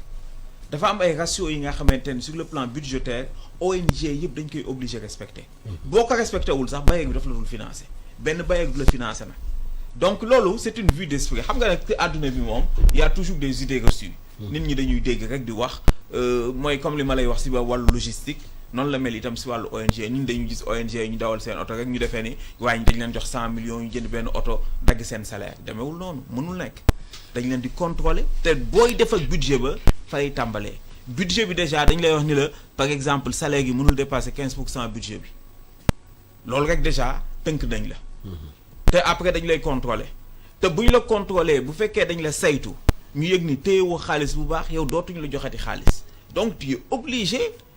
at doo mënti def fexe ba jàll teg xaalis bi ci yoon yooyu man damay jàpp ni c'est des idées reçues yu yàgg la léeg-léeg itam ñu dégg benn scandale ci ONG mais scandale dafay am dans tous les secteurs mais c'est des cas isolés et buñ ko waxee mu nekk coow mooy wane nit ñi ils sont sérieux parce que bu ñu sérieux wul woon dañ koy nëppal mais bu ñu demee ba wax que ñëpp dégg que ñu ni waaye ci sanctionné nañ ko wala lii am na ci loolu fa la xel war a dalee mais daal li wéegte woog moo di que ONG yi dañu am ay ratio te ratio yooyu benn bailleur de fonds mënoo fa dem muus addi waane ba ñu jox la seen xaalis te respecté woo ko te bi ci gën a ndaw moom mooy li jëm ci wàllu logistique ak ci wàllu salaire li ci des yëpp ci population yi lay jëm. waaw am nañu xalaat loolu Moussa Baye naan na ONG yi ñu fa nekk 4x4 dañuy dawal seen salaire yi ñëw ëpp sax action réelle la ñu def ci terrain bi. xam population bi am na ñu xam ñu koy xalaatee noonu. naka lay demee. waaw juste balaa may ñëw ci loolu parce que li ñuy wax souvent dama ci am ay firnde. boo jëlee ma dellu ci Kolda. Kolda waaw. bi mbir mi amee ñetti équipe bu ENDA yuy intervenir foofu dañu discuter ak ñun secrétaire actif ne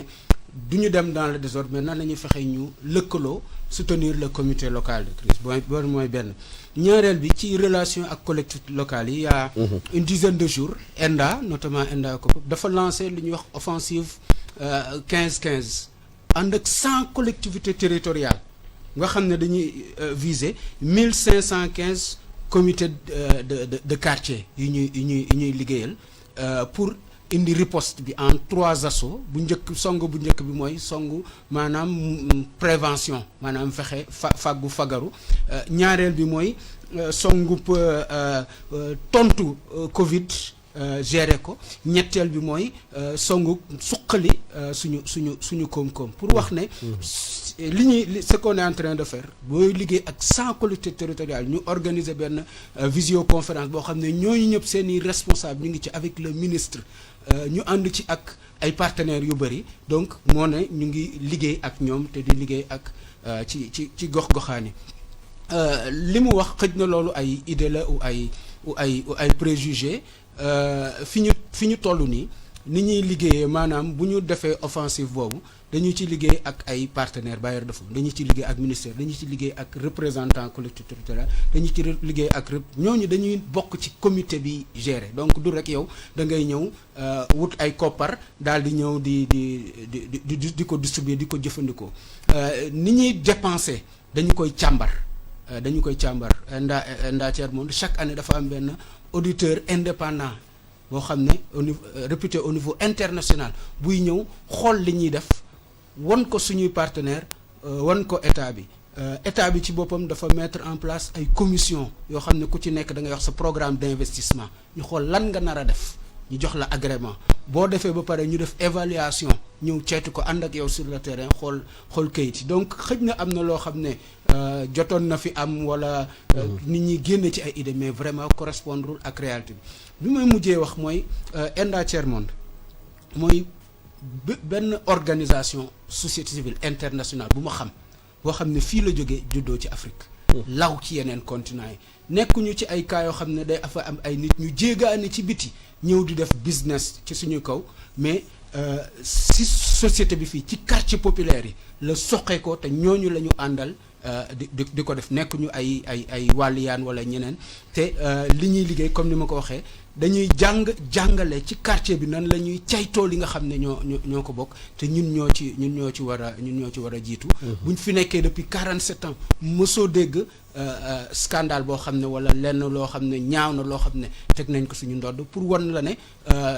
loolu du li nga xam ne moo ci essentiel foo gis nag dina am koo xam ne jéng na wala. mais noonu lañ gisee bu mbas amee rek ci àdduna. surtout ci Afrique. nga gis mobilisation internationale ay ONG.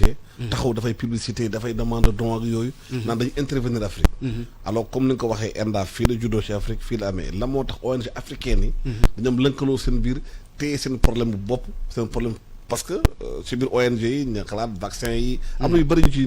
njeex dañu xalaat. waaw loolu la moo tax du am. ñu ngi ciy liggéey yow sax xam nga ci dara parce que xam nga par exemple initiative bu ñuy wax rapport alternatif sur l'Afrique bu ENDA taxawal ànd ceeg yeneen kii mooy ne ñun dañu jàppoon ne jot na Afrique di xalaatal boppam. moom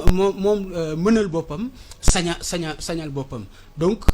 yàgg na di am ñoo xam ne dañuy dund ci jafe-jafe africain yi bi fi OMS defee yenn déclaration ñu bëri dañu jàpp ne ñi dañu bëgg wane ne fii voilà ndóol bi fii la war a dem pour nit ñi gën leen jox xaalis. ñi nga xam ne ñoo njëkk def déclaration pour wax ne bu amee jafe-jafe yu ñu am ñun ñoo koy naataable suñu bopp bu amee koppar yu ci war a jëm suñuy réew suñuy gox-goxaan lañ ko war a jëmale ñoo ko war a gérer donc ñun ñu ngi ci xeex boobu terewul nag am na ci wàll bu nekk ci àdduna bi xaalis dafa jiital lépp ci société yi ci ONG yi ci leneen donc di nga am ñoo xam ne dañu ci toujours ci profiter mais bu fekkee ñun africains yi soppi nañ suñu taxawaay am taxawaay bi ñu war loolu dootul nekkati waaye bu dee mu ngi continuer am na benn façon ndimbal boo xam ne daf lay gën a suuxal loolu ENDA daf ko mës a bañ dafa mës a xeex ne war nañ jàppale war nañu am solidarité au niveau international waaye nit ki da nga koy fekk moom moo lay wax lan mooy jàngoro moom moo lay wax lan la bëgg def moom moo lay wax ban yoon lay jaar nga dooleel ko ci waaye bu fekkee toujours yow yaay téye mbir mi di ko ci coppal tey ci jafe-jafeem ci yi mu ay gàllankooram ngay dem waxe feneen ne lii jox leen ma xaalis pour ma def ko loolu yàgg na fi mais ñun yàgg nañ di xeex dans le sens contraire pour africains yi fii au Sénégal ONGIS organisation des ONG internationales basée au Sénégal bi nga xam ne ENDA Thierno mooy assuré secrétariat général bi moo ko accueillir CONGAD ak plateforme des ONG dañu mettre en place benn cadre pour xool nan la ñuy coordonner li ñuy def nan la ñuy coordonner pour la recherche de moyens mais lu mu ci mën doon rek jamono yi ñu toll nii koom-koom xaalis boo xam ne nit ñi mobiliser nañ ko dañ koy def dans des cadres multi-acteurs am comité de pilotage boo xam ne état bi dafay xool collectivité locale dañuy xool ñi nekk ci gox-goxaan dañuy xool représentant ONG dañuy xool bu amee loo xam ne jéng na ñu jubal ko parce que foofu la ñu mën a jaar ba defaraat suñu société ci gouvernance bi ci ñuy gérer donc loolu lu am solo la ci ñun donc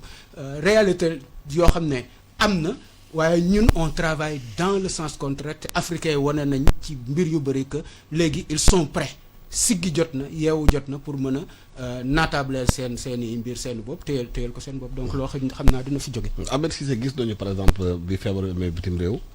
yi xamante nañ ne dañu am doole am nañ jafe-jafe mooy Italie France États-Unis yu bëree bëri amay dee ñu fa xamante ne ñàkk na suñu bakkan bëri nañu foofu te ñu gis Afrique xëy na feebar bi amagu fi njeexital boobu dañu xalaat ne la moo tax ONG yi nekk ci réew yi Afrique yi mënuñu lënkaloo seen biir dimbalante seen biir bañ a di xaar bitim réew di mobiliser wu comme Nations Unies dañu bëgg a defee ak alliance ONG pour ñëw Afrique est-ce que Afrique sax warul sax tey dem dimbale pays européens yi ak seen ONG bopp inverse rôle yi. xam nga loolu yëpp dafa ànd at benn logique économique ñun tey jii Sénégal suñu partenaire mooy le secteur privé ñaata ñoo siy génnee xaalis dans le cadre de la politique RSE di ko jox ONG yi. tey jii boo demee Europe ak États-Unis mais seen société privée seen patronat le secteur privé mooy financer ONG yi à coût de centaines de millions ñun fii tey jii bu ONG yëpp lëkkaloo woon ñëw taxaw ni déjà fii Sénégal y avait déjà un problème mooy que gouvernement Sénégal moo taxaw ni nekk secteur privé bi jox mu dimbali nit yi ci Covid bi waa léegi bu associé ONG yëpp dajaloo woon kan la ñuy laajaat problème taxaw na alors que dëkku États-Unis ak ay Europe foofu secteur privé bi dafay yaatu ba pare dañu am xaalis ñoom capacité yi de réponse yi ñu am pour jàppale seen en termes de mécénat de dons appel à projet innovation sociale amul suñu dëkk yi loolu il faut pas qu'on se trompe loolu dafa amagul suñu dëkk yi xoolal fii ñaata société yu mag ñoo mën génne ci benn bëccëg 1 milliard di dañ koy jox ay ONG wala association te du leen wàññi dara. mais est-ce que am na élan ou bien démarche bu ONG am dem ci ñooñu. mais ONG yi ci la ñu dëkk ñun suñu ONG yeneen ONG yëpp dañuy bind souvent ay courrier demander dans les politiques RSE yi mais c'est des sommes vraiment dérisoires alors que même contexte bi boo demee Europe dem États-Unis da nga fay fekk sociétés yi nekk fii seen succursale la ñu xam nga ay filiales lañu mais ñoom ñooy joxe des appuis consistants aux ONG dans le cadre des projets yi ngay gis fii yëpp projets yi ngay gis fii yëpp parfois da ngay gis benn ONG def projet bu mag nga laajte ko nga ñun la benn compagnie bu nga xam ne ñëpp xam nañ ko bu am succursale fii Sénégal mais siège am moo joxe xaalis moo joxe 100 millions loolu moom mooy la difficulté. mais contexte Covid man dama jàpp ni dina kon jafe ONG yi taxaw nekk di demander population yi encore dina kon jafe trop parce que état bi mi ngi taxawoon di demander population bi ndimbal xeebul. même 10 000 francs boo xoolee liste bi ñu doon joxe au niveau du trésor public am na ñuy joxe 10 000 francs ñu répertorier ko ONG yi dañu dem directement yóbbu seen appui aux populations. te teewul am na ay ONG au niveau de Kaolack si membre Kongat yi ak yeneen ONG Kébémer gis naa si suñu base de données ñi nga xamante ni dajale nañu ay moyens dem joxe ko gouverneur yi c'est vous dire que logique bi niñ koy yaakaaree demewul noonu dans les faits. dama bëggoon dellu si waat tuuti si affaire lu mel na stigmatisation si réponse communautaire bi. xam nga loolu tey jii boo xoolee réponse communautaire dañ koy wax nii mais même at période de mbas. mais nit ñi liggéey ci affaire communication yi yéen ci ngeen nekk ay communicant ngeen mais dañu soxla ku leen jàppale ku leen dimbali tey jii boo jëloon communicateur traditionnel yi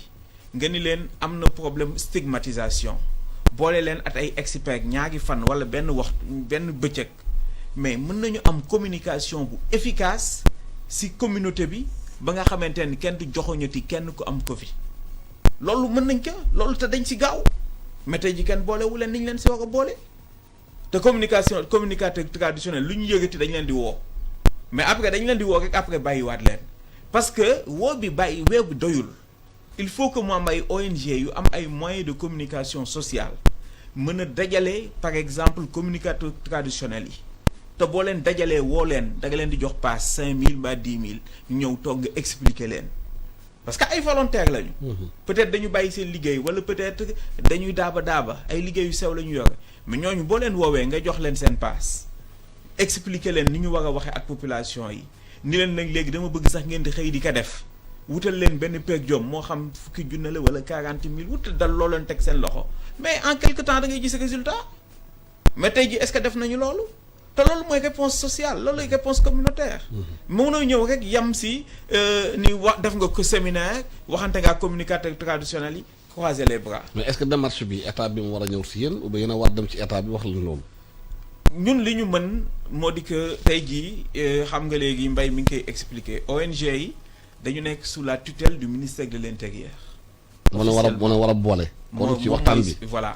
mais en même temps ñun activités yi ñu def c'est des activités de développement communautaire il y a un ministère du développement communautaire donc c'est un partenaire naturel pour nous alors que sur le plan ancrage institutionnel si ki ñu ndayale moom mooy ministère de l'Intérieur. est-ce que am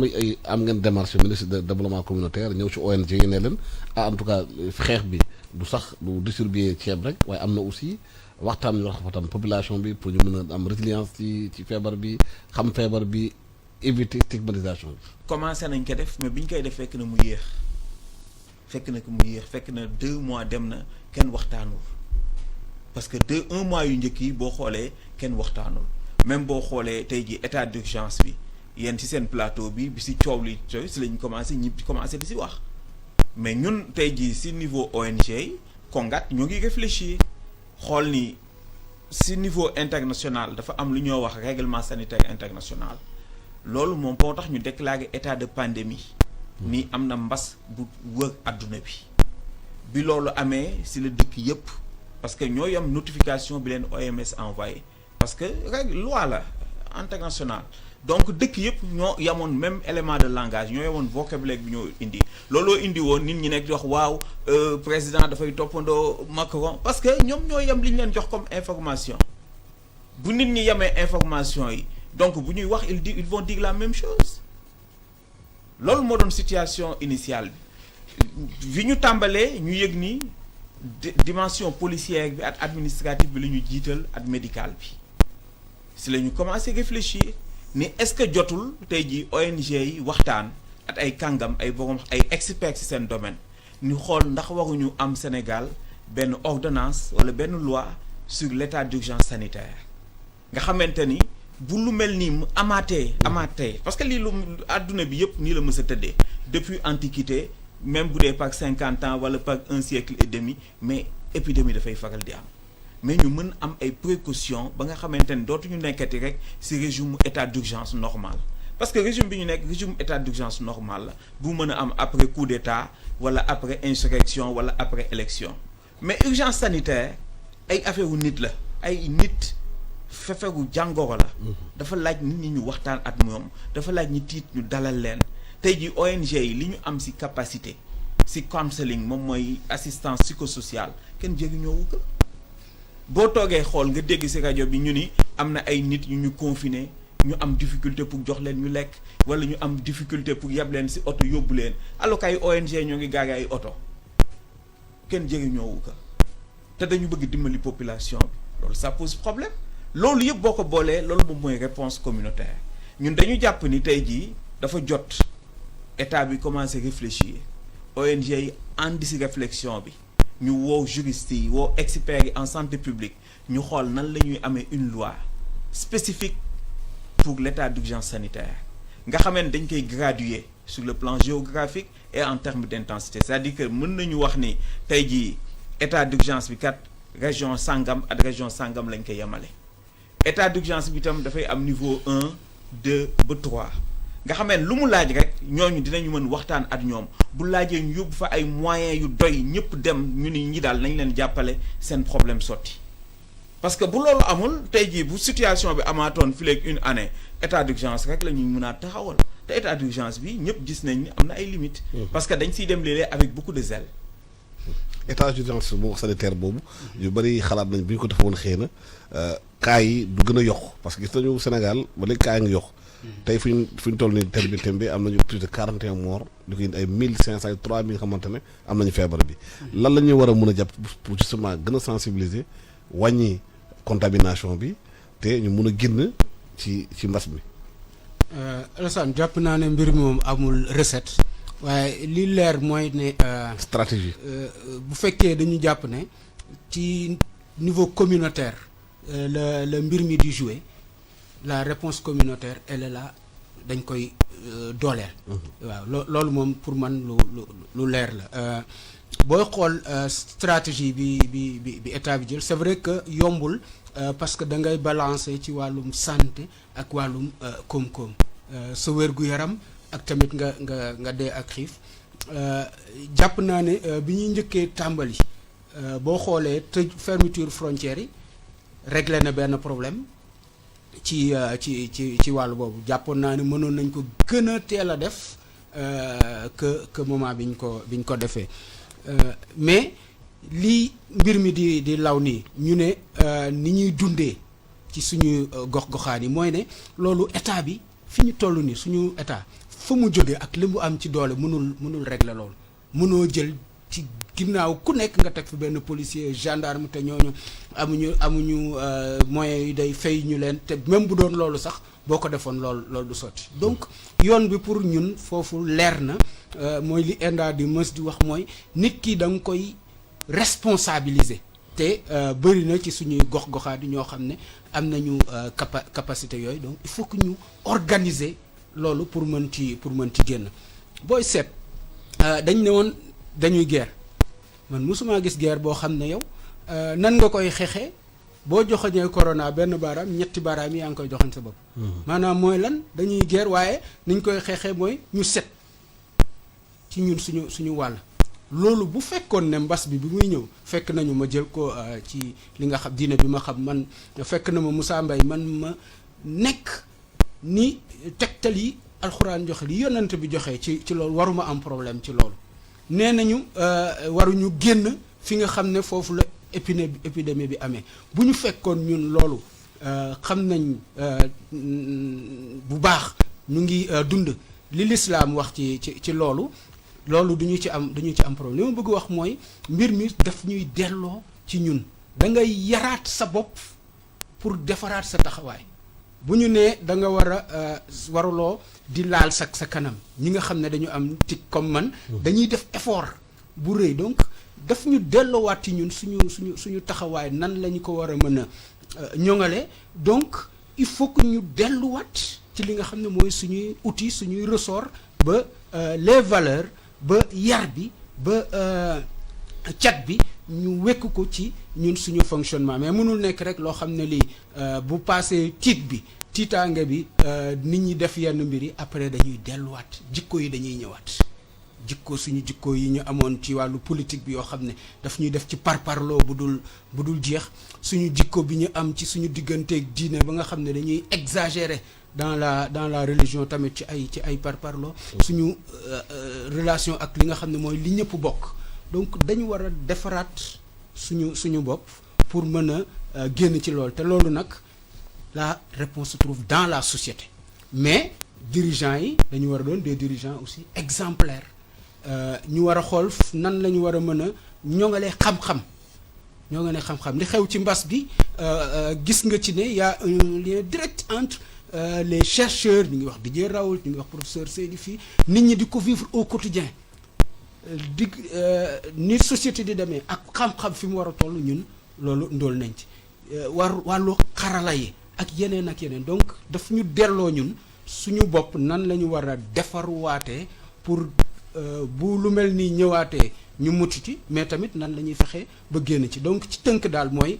problème bi c'est dans la communauté, il y a des ressorts dans la communauté, il y a des acteurs ci communauté bi yoo xam ne war nañ ci mën a dox, nañ leen jiital, nañ leen responsabilité, état bi jël beneen rôle. Nekkatuñu ci administration boo xam ne day dogal ne man maay chef man maay comme ni ñu ko jële woon ci colonisation bi. État bi dafay synthétiser li problématique bi li mu joxe réponse bi war a am fii Dakar bokkul ak situation ba nekk Kolda bokkul ak ba nekk Kaffrine. Donc dañu war a différencier, dañu war a responsable lépp ci kaw harmonie mais ñu différencier ku nekk ñu jox la les moyens de faire face dans la discussion dans ce que j'appelais la refondation du vivre commun et de l'État sénégalais. li mu taa wax mooy changement de comportement moom importance la mais am nañu dute ci loolu ci réew mi dañuy yaakaar ne réew mi fii fu ñu nekk ni dañuy wax ni rek bu ñu génnee ci affaire bi la wàllu di gën a ayaat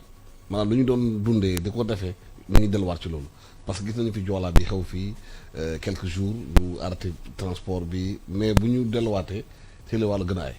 Est-ce que yaakaar nga ne mbas mi prise de conscience am na bu baax a baax ci population bi ci dirigeants yi pour bu ñu génnee ci li changement yi am. xam nga ONG yëpp boo xoolee dañuy liggéey ci mbiru soppi jikko yi ci seen activité principale la bokk mais soppi jikko kenn du ko def ci ñaari fan kenn du ko def ci ñetti fan kenn du ko def itam ci événement mënul nekk lu événementiel. yéen ñi def communication mënul nekk lu événementiel. Sociologue yi nekk Canada dañ ni boo bëggee soppi jikko da nga siy topp di wax ba mu fukki juróom-ñaari at si ngay soogay gis jikko yi commencé soppeeku bi si jamono Abdou Diouf ba ñu nee sursaut national dañ nit ñi dañu jóg toogaat loolu moom mooy actuellement li commencé di bare Sénégal. Si joolaa bi at si yeneen problème même affaire journée xaw ma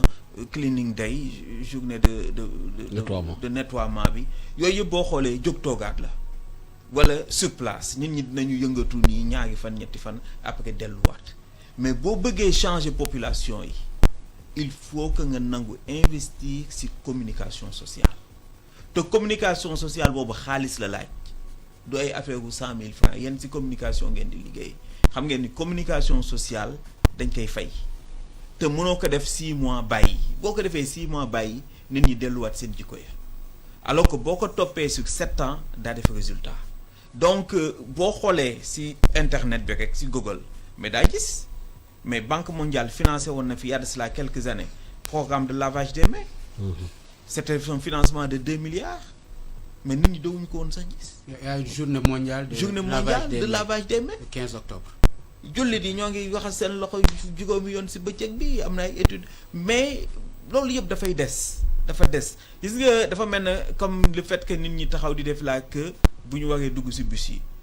man dama demoon gis nga li ngay wax ni innovation sociale dama demoon si benn dëkk ñu ngi siy waxtaan ñu yéen ngeen defee ni suñu dëkk yi dañu yeewu suba rek nit ñi taxaw di rang normalement mun ma ñun si jamono yu njëkk yi mel woon nii il a fallu que benn jamono ñu wut ay volontaire fay leen ñuy taxaw di organiser loolu nga koy def benn at ñaari at ñeenti at juróomi at ba yeewu suba nit ñi nangu ko mu nekk seen deret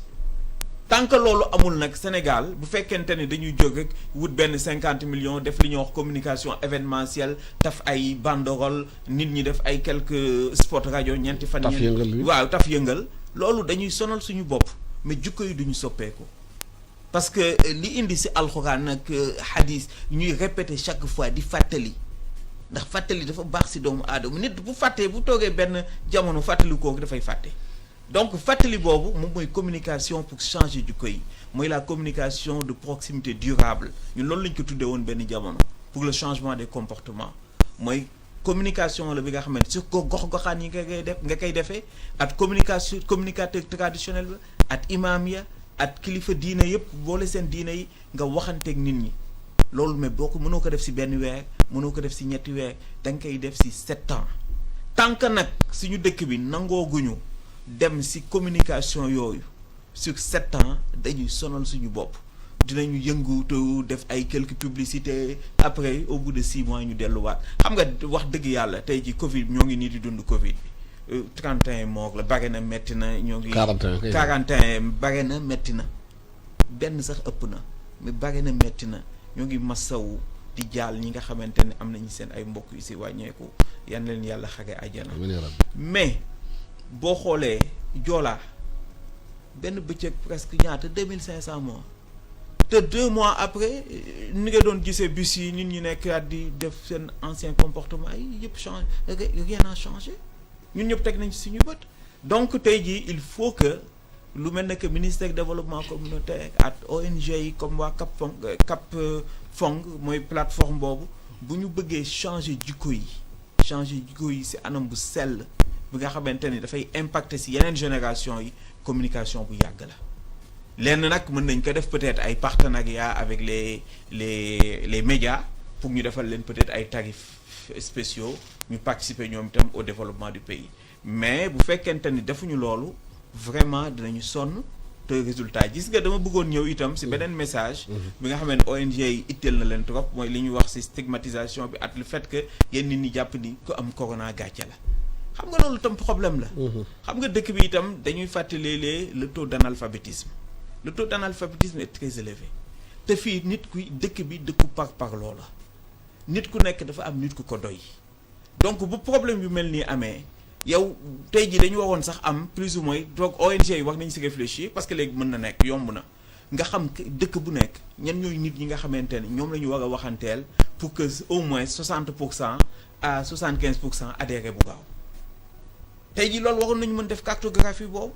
nga xamante ne même état bi bu amee problème dafay mën a xam ci saa si en 5 minutes ni voilà dem leen telle région waxante leen at 30 personnes yi woo leen léegi wax ak ñoom bañ a xeeb kenn. parce que léeg-léeg bu ñuy def yu mel noonu dafa am ñu privilégié mën nga ñëw privilégié ni telle personne ngay jël fekk na kooku par exemple il est en perte de vitesse te comme fii barewul ay études yu ñuy mën a identifier di xam suñu société ñan ñoo taxaw ñan la nit ñi di déglu jamono jii yooyu barewu fi donc dafay créer ay carences ay dysfonctionnement bu situation yu mel nii taxawee jiital nga xamante ne du kooku la ñu war a jiital duñ koy par exemple tey jii communication bi am si bi ñu tëj jàkka yi ak lieu de culte yi mais loolu problème déficit de communication daf si am déficit de concertation dafa am parce que baatu tëj jàkka xam nga dafa xaw diis ak tëj ay église mënoon dëkk yëpp boo xoolee yi nga xamante ni dans les certaines grandes démocraties demuñu si baatu tëj restriction la ñu wax dañuy public bi mbooloo mi bu ñu ñëwati si jàkka yi ni nag léegi imam beeg juróom benn nit mën nañu tëju di continuer di julli ak di ñaanal ñëpp mais loolu tey ji bu ñu ko waxoon coow li ñu am fii duñu fi waxuñu ko fi woon am parce que nit ku nekk bëgg nga sàmm sa njaboot yéene nga sa njaboot jàmm tey ji imam bi soxlaam yëpp moom mooy mbooloom gën yaatu gën nekk si jàmm at wéegu yaram amul intérêt nekk leen woo ñu ñëw te xamul lan la tey ji bu fekkonte ni li tiital chef d'état yëpp ba ñu jël décret def état d'urgence jox nañu information yooyu exactement yenn leader d'opinion yi coow li du am mais gars ñi si rajo yi lañu doon dégg information yi si journaliste yi si WhatsApp bi nit ñi di nettali ay histoire dama lay jox benn exemple bi nga xamante ni mooy li ñuy wax cas asymptomatique mooy nit ñi nga xamante ni dañuy am virus bi ba pare du ñu am jàngoro. du feeñ seen yaram ñooñu dañuy wàlle. wax waa tey jii nit ku mel noonu bu fekkente ni dëkk bi déjà nit ñi dégguñu français même boo nee cas asymptomatique nit ñi xamuñu lu lay doon da nga leen ko mën a di expliquer ci wolof ba ñu xam loo ba ñu comprendre que mooy nit ki nga xamante ni doomu jàngoro bi mi ngi sa yaram mais yow defu la dara feebaroo mais yaa ngi wàlle tey jii boo jëlee nit ku mel noonu nga testé ko mu positif nga denc ko fenn confiné ko peut-être doo ko sax jox médicament wala ñeenti médicament ngay jox parce que amul benn problème particulier mais dafay woote saa si rajo yi ni man nee nañ ma dama corona te man gisuma dara kenn fajuma fekk comprendrewul xam nga loolu médecin bi du liggéeyam mu toog nekk di ko expliquer tey jii at li am si téléphone ñun war nañu réfléchir sax quelque part dans le Moyen Âge at au 18e siècle nan la ñu doon gérer épidémie parce que ñun am nañu possibilité jox nit téléphone 30 minutes 1 heure de temps nga convaincre que bu mu xam fu mu teg tànkam mu noppi toog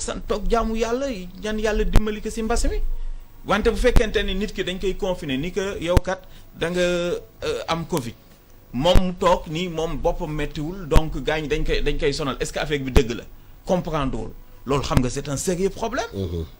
te ba tey jii loolu la ñuy dund. te tey jii loolu la ñuy wax assistance psychosociale kenn xamul ñaata la ONG yi formé si nit ñuy def loolu te ñooñu ay bénévole lañu am si nga xam ne ay bénévole lañu dañu def formation bi ku leen woowoon benn journée nga defal leen mise à niveau mën nañ la si jàppale mais est-ce que woo nañ leen est-ce que jëriñoo nañ leen ba bisu tey jii da ngay man damay toog léeg-léeg dégg nit ay mag ñu nekk la wax waaw am na ñi nga xamante ni dañu Covid mais amuñu benn yëguñu dara seen bopp mettiwul amuñu benn problème te ñu ngi leen téye dañ leen di téye ba mu am 5 jours ñu libéré leen mais xamuñu ni dafa am nit ñi nga xamante ni noonu lay manifester woo si ñoom. xam nga problème yooyu yëpp bu tegloowee te ñi war a waxanteeg nit ñooñu waxantewuñu at ñoom at li may wax ba tey dama siy répéter chaque fois mooy rupture de confiance bi am loolu dafay indi ay problèmes yu sérieux si suñu communauté. est-ce que question de fond bi. buñ ko xoolee te ba càmbaraat ko. wax na sànq mbirum analphabétisme. est-ce que le problème éducation au fond ci réew mi c'est-à-dire est-ce que aujourd'hui li ñu war a tàggat nit ñi yar leen est-ce que ñu leen di yaree noonu pour ñu mën a comprendre naka la war a demee ci biir kër yi ci biir école yi ci biir daara yi. waaw bu ñu nee mbir mi problème mu comportement la problème mu jikko loolu lay indi mais du ñu ko rek ne dañuy dugg ci l'école bi wala ci kër gi mais nit société bi di doxee tamit ci yar bi la bokk ndax li ngay digle ba pare yow di def leneen. nit ñi duñu mën a am comportement citoyen bi war mais li ci njëkk dama jàpp ne da ngay dégg ci waxtaan yi bi fi corona bi ñu naan il faut waruñu ci génn dañu war a changer paradigme doxali ñeeg yëpp mais boo koy xool bu fekkee buñ ci génnee yow Alassane man Moussa Ahmed Karim dañuy delluwaat nañu meloon ne na système bi changer dara du changer. moo tax ma ne ñun suñu bopp la ñuy njëkk joxoñ ndax man je suis prêt à changer ci li ma ci jàngat ndax man en tant que père de famille jox naa gëdd essentiel yi ñu corona bi woon mooy ne wér gu yaram lekk bu sell am xam-xam yaru xam fi ngay teg xam sa diine ni ko état bi war a defee ñun ku ci nekk noonu nga war a jël conscience doon na ma neex. est-ce que xalaat nga prise de conscience am na. waaw non ci loolu laa ñëw ma ne boo seet da ngay njëkk a jëfandikoo li nga am lu tax ñu toog état bi naan nit ñi confiné leen tëj leen jàkk ji te ñun ñuy jullit xam naa ne bu ñu xoolee ci sama mbokku chrétiens yi dinañ ci gis ay réponse ñi nga xam ne xëj na si animiste la tamit am nañ seen i nu ñu gisee mbir mi mais dama koy jàppe rek ci li ma gën a xam dañu waroon am ay leader yoo xam ne ñoom ñooñu ne lii mooy comportement jullit yonent bi nee na bu mbas amee bu kenn dugg bu kenn génn war nañ leen woo wax na dëgg waaye ñoom it waruñu toog xaar waruñu nekk état bi di ne nañu def lii parce que ñun am nañu li ma bëgg wax mooy am nañu les réponses en nous xëj na dañ ko sàggane xëj na bi mbas bi ñëw bettuñu ci wàllum cet ci wàllum da nga war a dagg say wee da nga war a raxas say da nga li ñu mbas bi force yëpp je dis que boo xool bu baax ñun amoon nañ les réponses mais bi mu ñëwee fekk ñu ci suñuy valeur ci suñuy pratique ñu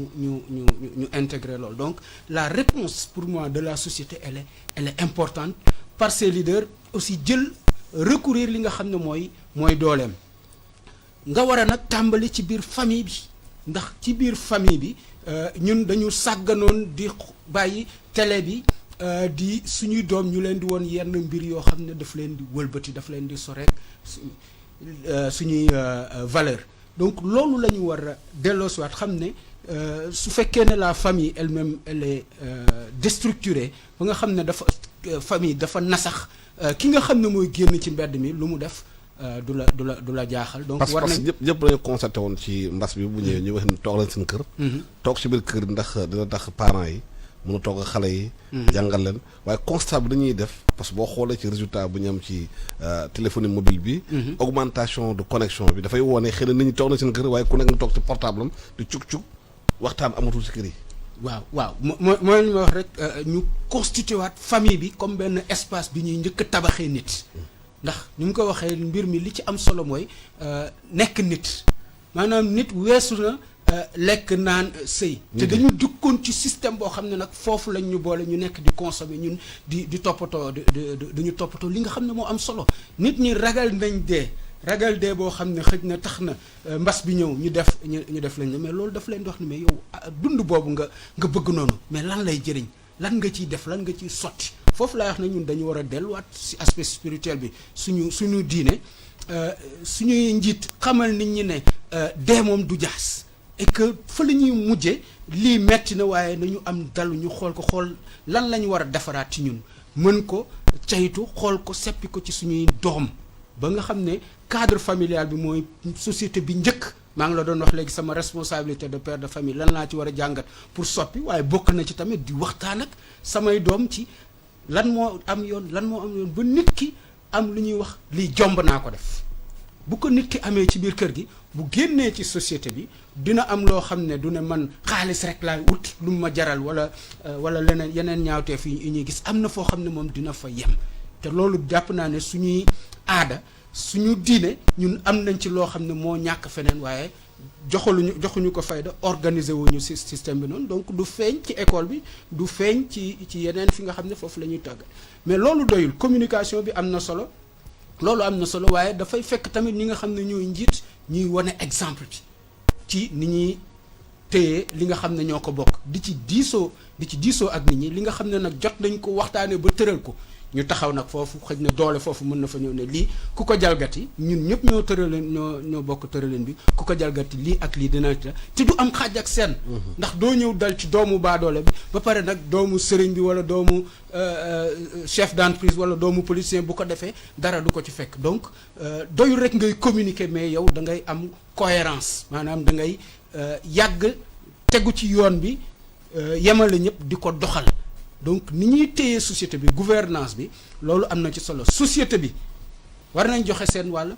gouvernants yi tamit tënku ci yoon boobu ñaari yooyu bu ñu dajee mooy indi li ñuy wax développement du ay infrastructure développement état d'esprit la ak organisation benn société boo xam ne am nañ lu ñu bëgg nañ yegg fu gën a kawe ci nekk nit maanaam civilisé ba pare nag ñuy def li war loolu bu ñu koy def ci suñu goxaani bu ñu koy def suñu réew bu ñu koy def ci Afrique yu ñaaw yi ñu daan gis yëpp bay tax nit ñi ñëw di ñu teg fenn bi ak di ñëw di jël li nga xam ne ñoo ko moom loolu jàpp naa ne dina mën a soppi Covid bi nag wan nañu li am solo wan nañuy gàllankoor ci ñun suñuy taxawaay wan nañu fi nga xam ne moom la ñu war a mën a dëgëralaat suñu koom-koom ak suñu nekkin des na ci ñun nag ñu jël wàll boobu te jàpp naa ne nit ñi bu ñu jàppee ne ñoom ku ci nekk da ngay jéem a soppi jéem a changer ñun ñëpp ñu ànd am exigence citoyenne ci ñi ñuy jiite ñun ñoo leen fi teg luñ fi def lu ñaaw bu matee 10 ans 20 ans 30 ans ci ñun la donc tamit nan la ñuy amee exigence citoyenne boobu ba pare nag yàlla baaxee ñu ay njiit yoo xam ne tamit ci wàllu diine ci wàllu société civile ci wàllu politique ak ci wàllu koom-koom am nañ taxawaay bi war ba dinañ def li leen war te ku ci nekk ne lii jomb naa ko def valeur yooyu amoon na fi il faut que ñu suqaliwaat ko ci suñu réew. inquiétude bi mooy est-ce que état d'esprit boobu ñu wax dina am ci réew mi est-ce que ñi jiite dinañu am maanaam recul boobu jëlaat beneen élan ci société bi. mën nañ ko yaakaar ñaan yàlla xiir leen si ñu jël élan ba pare topp ko fi mu nekk de dañ leen li si des daal si Sénégal mooy ñaan yàlla parce que depuis indépendance bi chaque décennie c'est des promesses non tenues donc li ñu ñaan yàlla tey jii moo di que peut-être que cette fois-ci ce sera le bon départ dama bëgg a revenir si prise de conscience bi xam nga tey jii ñoo ngi ni port de masque obligatoire du dëgg wante tey jii fan la nit ñi takk seen masque si seen sikkim seen baabu seen sikkim dox du ko doxantu waaw bu policier taxawee nga tapp ka teppiwaat ka loolu ban prise de conscience la beneen problème bi tey jii mbas mi dafa ñëw nekk une donnée nouvelle pour tout le monde chinois yeeg américains yeeg sénégalais yi suñu scientifique yi ñoo yem xam-xam si mbir mi tey jii ñoo takkloo masque yi on est obligé de le faire mais ñun commencé nañu di woo ay yeneen scientifique ñu waroon nañu def évaluation parce que ñun ñëpp a yem mais suñu dëkk yi dafa tàng da ngay gis nit ki dafay takk masque am ngeen commencé wax mu teppi masque bi parce que yàlla buée dafay am vapeur buy génn sa gémmiñ dafay tooy au bout de quelques minutes masque bi dañ ko war a changer tous les 4 heures de temps nit ñi amuñu moyen yooyu même masque lavable bi c'est pas évident man mii jot naa essayé téye masque après benn médecin moo ma ni woon mën nga ko bañ a utiliser parce que c'était convenu gu ma woon mais ñun waroon nañu mën tey jii laajte ci scientifique yi ndax mënuñu def ak benn visière transparente bi nga xamante dañ koy wàccee ba ci sa sikkim nga xamante ni booy wax du sa postillon yi du dal ci nit ñi tey jii question boobu waroon nañ ko poser parce que Afrique suñu réalité ak réalité yeneen dëkk yi réalité climatique yi bokkul tey jii nit ñi foo mënti dem nit ki boo tàmbalee waxante ak moom 2 minutes dafay tekk masque bi alors que boo waxul mënoon nga tekki sa masque boo tàmbalee wax nga ko war a takk bu fekkee xam-xam bi loolu la ñu jàngal man laaj nañu ay scientifique ñun ñu boo takkee visière ngeen respecter distanciation sociale physique bi mooy 1 mètre en principe yow say postillon moo di que taflit yi ngay génnee booy wax du dal ci beneen nit ki loolu déjà te boo takkee visière au moins daa am un peu aération te mën nga ko takk soo ba jant soo te du la gêner ñun loolu tey jii waroon nañu mën commencer réflexion bi waruñu toog ba fileeg 3 mois ñu nekk di wax nit ñi takkuñu woon seen masque ñëpp a ngi janook loolu foo mënti dem ci société yi kilifa yi même bu ñuy wax ci télévision yi dañuy sonn ku wax 2 minutes 5 minutes 10 minutes da ngay tekki masque bi te bu fekkoonte ne visière la nga taxaw à 5 mètres des gens war nga mën takk sa visière wax ak nit ñi tu sais que parce que même man ni may waxee man samay position mën na wadd ci table bi alors que boo takkoon visière loolu du am donc yooyu yëpp c'est des débats yi nga xamante ne comme ñëpp on est au même niveau d'information dañu waroon di anticiper di poser question aux scientifiques wax leen ni leen lii mooy la réalité nit ñi bëgg nañu takk masque yi mais dëkk bi dafa tàng bëgg nañu takk masque bi ñoo ngi ko téye takk nañ ko ñoom ñëpp boo xoolee dëkk bi ñëpp a ngi seen masque yaa ngi seen sikkim boo rombee policier tapp ko sa ka loolu ban façon ndimbal kooku dimbali woo sa bopp et puis xamoo sax yow consigne yi ñu la jox parce que consigne yi ñu joxe mooy booy wax si la position yi di dal alors que fii bu nit ñi tàmbalee wax la ñuy dindi seen lañ koy dindi donc ñun boobu ba tey ñoo ngi réfléchir là aussi am na ay experts yu ñu demandé ñu étudier que ñoo ngi interpeller aussi le conseil scientifique du Sénégal ñu wax ñu masque yi nan la ñoo takkee visière transparente yi parce que visière transparente yi soxlawul faute te nettoiement bi gaaw na te nit mën na ko utiliser 15 jours te même prix que masque yi la loolu war nañu réfléchir aussi pour xool ndax dañ koy mettre en avant dans nos sociétés et man dama jàpp ni dans des métiers comme la restauration par exemple mais visière yi même bu affaire bi jeexee dañ ko war ko ne takk parce que tey jii nit ñi dañoo liggéey ci restaurant yi takkuñu dara ñoo ngi nooyi ñoo ngi wax seen position yaa ngi wadd même bu affaire bi jeexee tey jii dans certains secteurs dañ leen ko waroon obligé ñu continuer di ko takk te loolu yamul dara at masque wute na at masque ñun tey jii dañu continuer di takk masque yi waxuñu bu kenn di takk masque dañu continuer di takk masque yi mais dañuy laaj scientifique yi ñun am na ay scientifiques yu ñu déjà di laaj au niveau de la société civile mais dañuy laaj aussi scientifique yi nga xam ne ñoo nekk au niveau du Sénégal lan mooy seen position ndax nit mën na takk masque te du takk mën na takk visière te du takk masque ba pare respecter distanciation physique bi loolu yëpp tey ji ay question la yi nga xamante ne war nañ ko mën poser waxtaan ci trouver ci ay solution voilà ñu tëjee waxtaan bi ak Moussa waaw damay continuer ci li muy wax noonu boo gisee comme ni ma ko doon waxee mbirum xam-xam lépp lu gouvernement yi di jël ñu ngi koy wekk ci xam-xam li ñu lay wax ci masque yeeg yooyu tamit da ngay gis ne day soppi benn moment am na yenn dëkk dañ doon wax naan masque yi jaru ko du la protéger après donc loolu dafay mais li ci am solo daal mooy nan la ñuy fexe ba jëfandiku xam-xam ngir waxtaan suñu biir jël yoon bi kuréel yi nga xam ne ñoom la ñu jagleel loolu da nga ciy gis ne boo xoolee problème yi muy wax ni ñun am nañ ñu ko mën a régler fii ci suñuy étudiants waxuma sax enseignants yi suñuy étudiants yi da nga gis ñuy def ay création yu bëri def nañ ko ci Covid 19 wax da nga naan mais ñun ndekete lii lépp am nañ da ngay gis ne ñun am nañ ay docteurs am nañ ay chercheurs yoo xam ne de rang mondial mën nañ discuter ak ku nekk mais ñaata lañ def ci suñu gaf jëmale ko ci loolu pratiquement dara. defuñu ci dara ñi ci bitim réew ñooy financer suñuy structure de recherche fii am na fii ci université bi ay ñu am xam-xam ci mbas yi fi mësoon a am fii ci Dakar ci Saint-Louis peste beeg yooyu nan la ñu ko gérer woon nan lañ yan jàngat lañ ci jëlee woon man participé naa sax ay kii mais loolu jëmalewuñu ko ci acteurs société donc lien boobu entre science et société ak décision bi loolu bëggoon naa ñu gën ko fësal beneen bi mooy ni ñu mbas mi bettee am na yeneen yuy ñëw nar nañoo bett ci wàllum technologie par exemple xarala yi dinañ jëm ci jamono yoo xam ne nit ñi dootuñu def guerre di yónnee seeni soldats ñun ñooy jël suñuy doom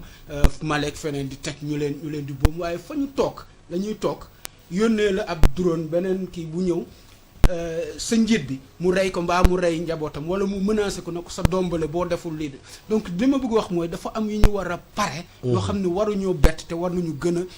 dugal suñu xel suñu xalaat ci wàllu xam-xam ndax mooy yor koom-koom mooy yor kaaraange suba mooy tax tamit bu la yu mel ni dale nga xam noo ciy génne loolu tamit nësax nañ ci war nañ ci kii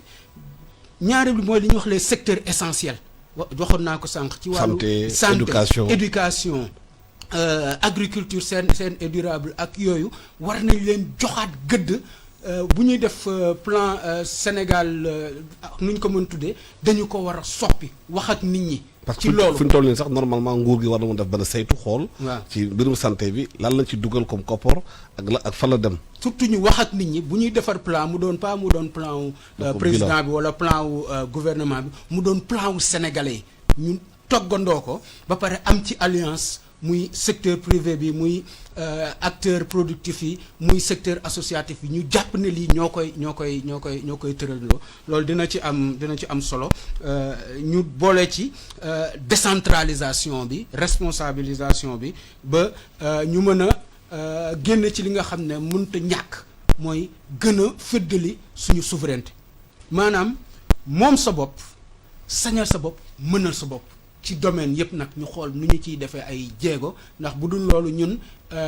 dinañ toog di ñaxtu naan suñuy maam defoon na leen ci jaam defoon nañ leen ci lii di ñaxtu di ut réparation fekk nit ñi ñu ngi nekk di ñu dugalaat ci njaam bu gën a metti boobu. donc loolu dafa doon loo xam ne moo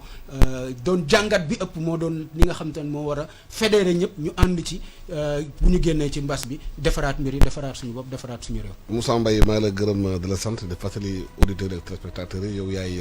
secrétaire exécutif bu ENDA chairman de réseau ENDA di gërëm tamit Ahmed Karim Cissé innovateur social te liggéey aussi Kongat dañu waxtaan ak yéen ci li xamante ne mbas mi lu mu indi ci réew bi ONG nag lañ ciy taxawee ak yan xalaat lañ ci am. di fàttali auditeurs yi ak téléspectateurs yi di docteurs yi wax nañ ko topp maanaam distanciation physique bi raxas loxo yi takk masque yi moytu feebar bi moytu di circulation bëri bu yóbbu virus bi xam nga ne feebar bi am na te ñu muy rey tamit si réew mi commencé bëri tuuti ñu feebar bi ci commencé bëri tuuti ñu ngi ñaan yàlla defal jàmm ak salaam di ñaanal ajuma jàmm jërëjëf.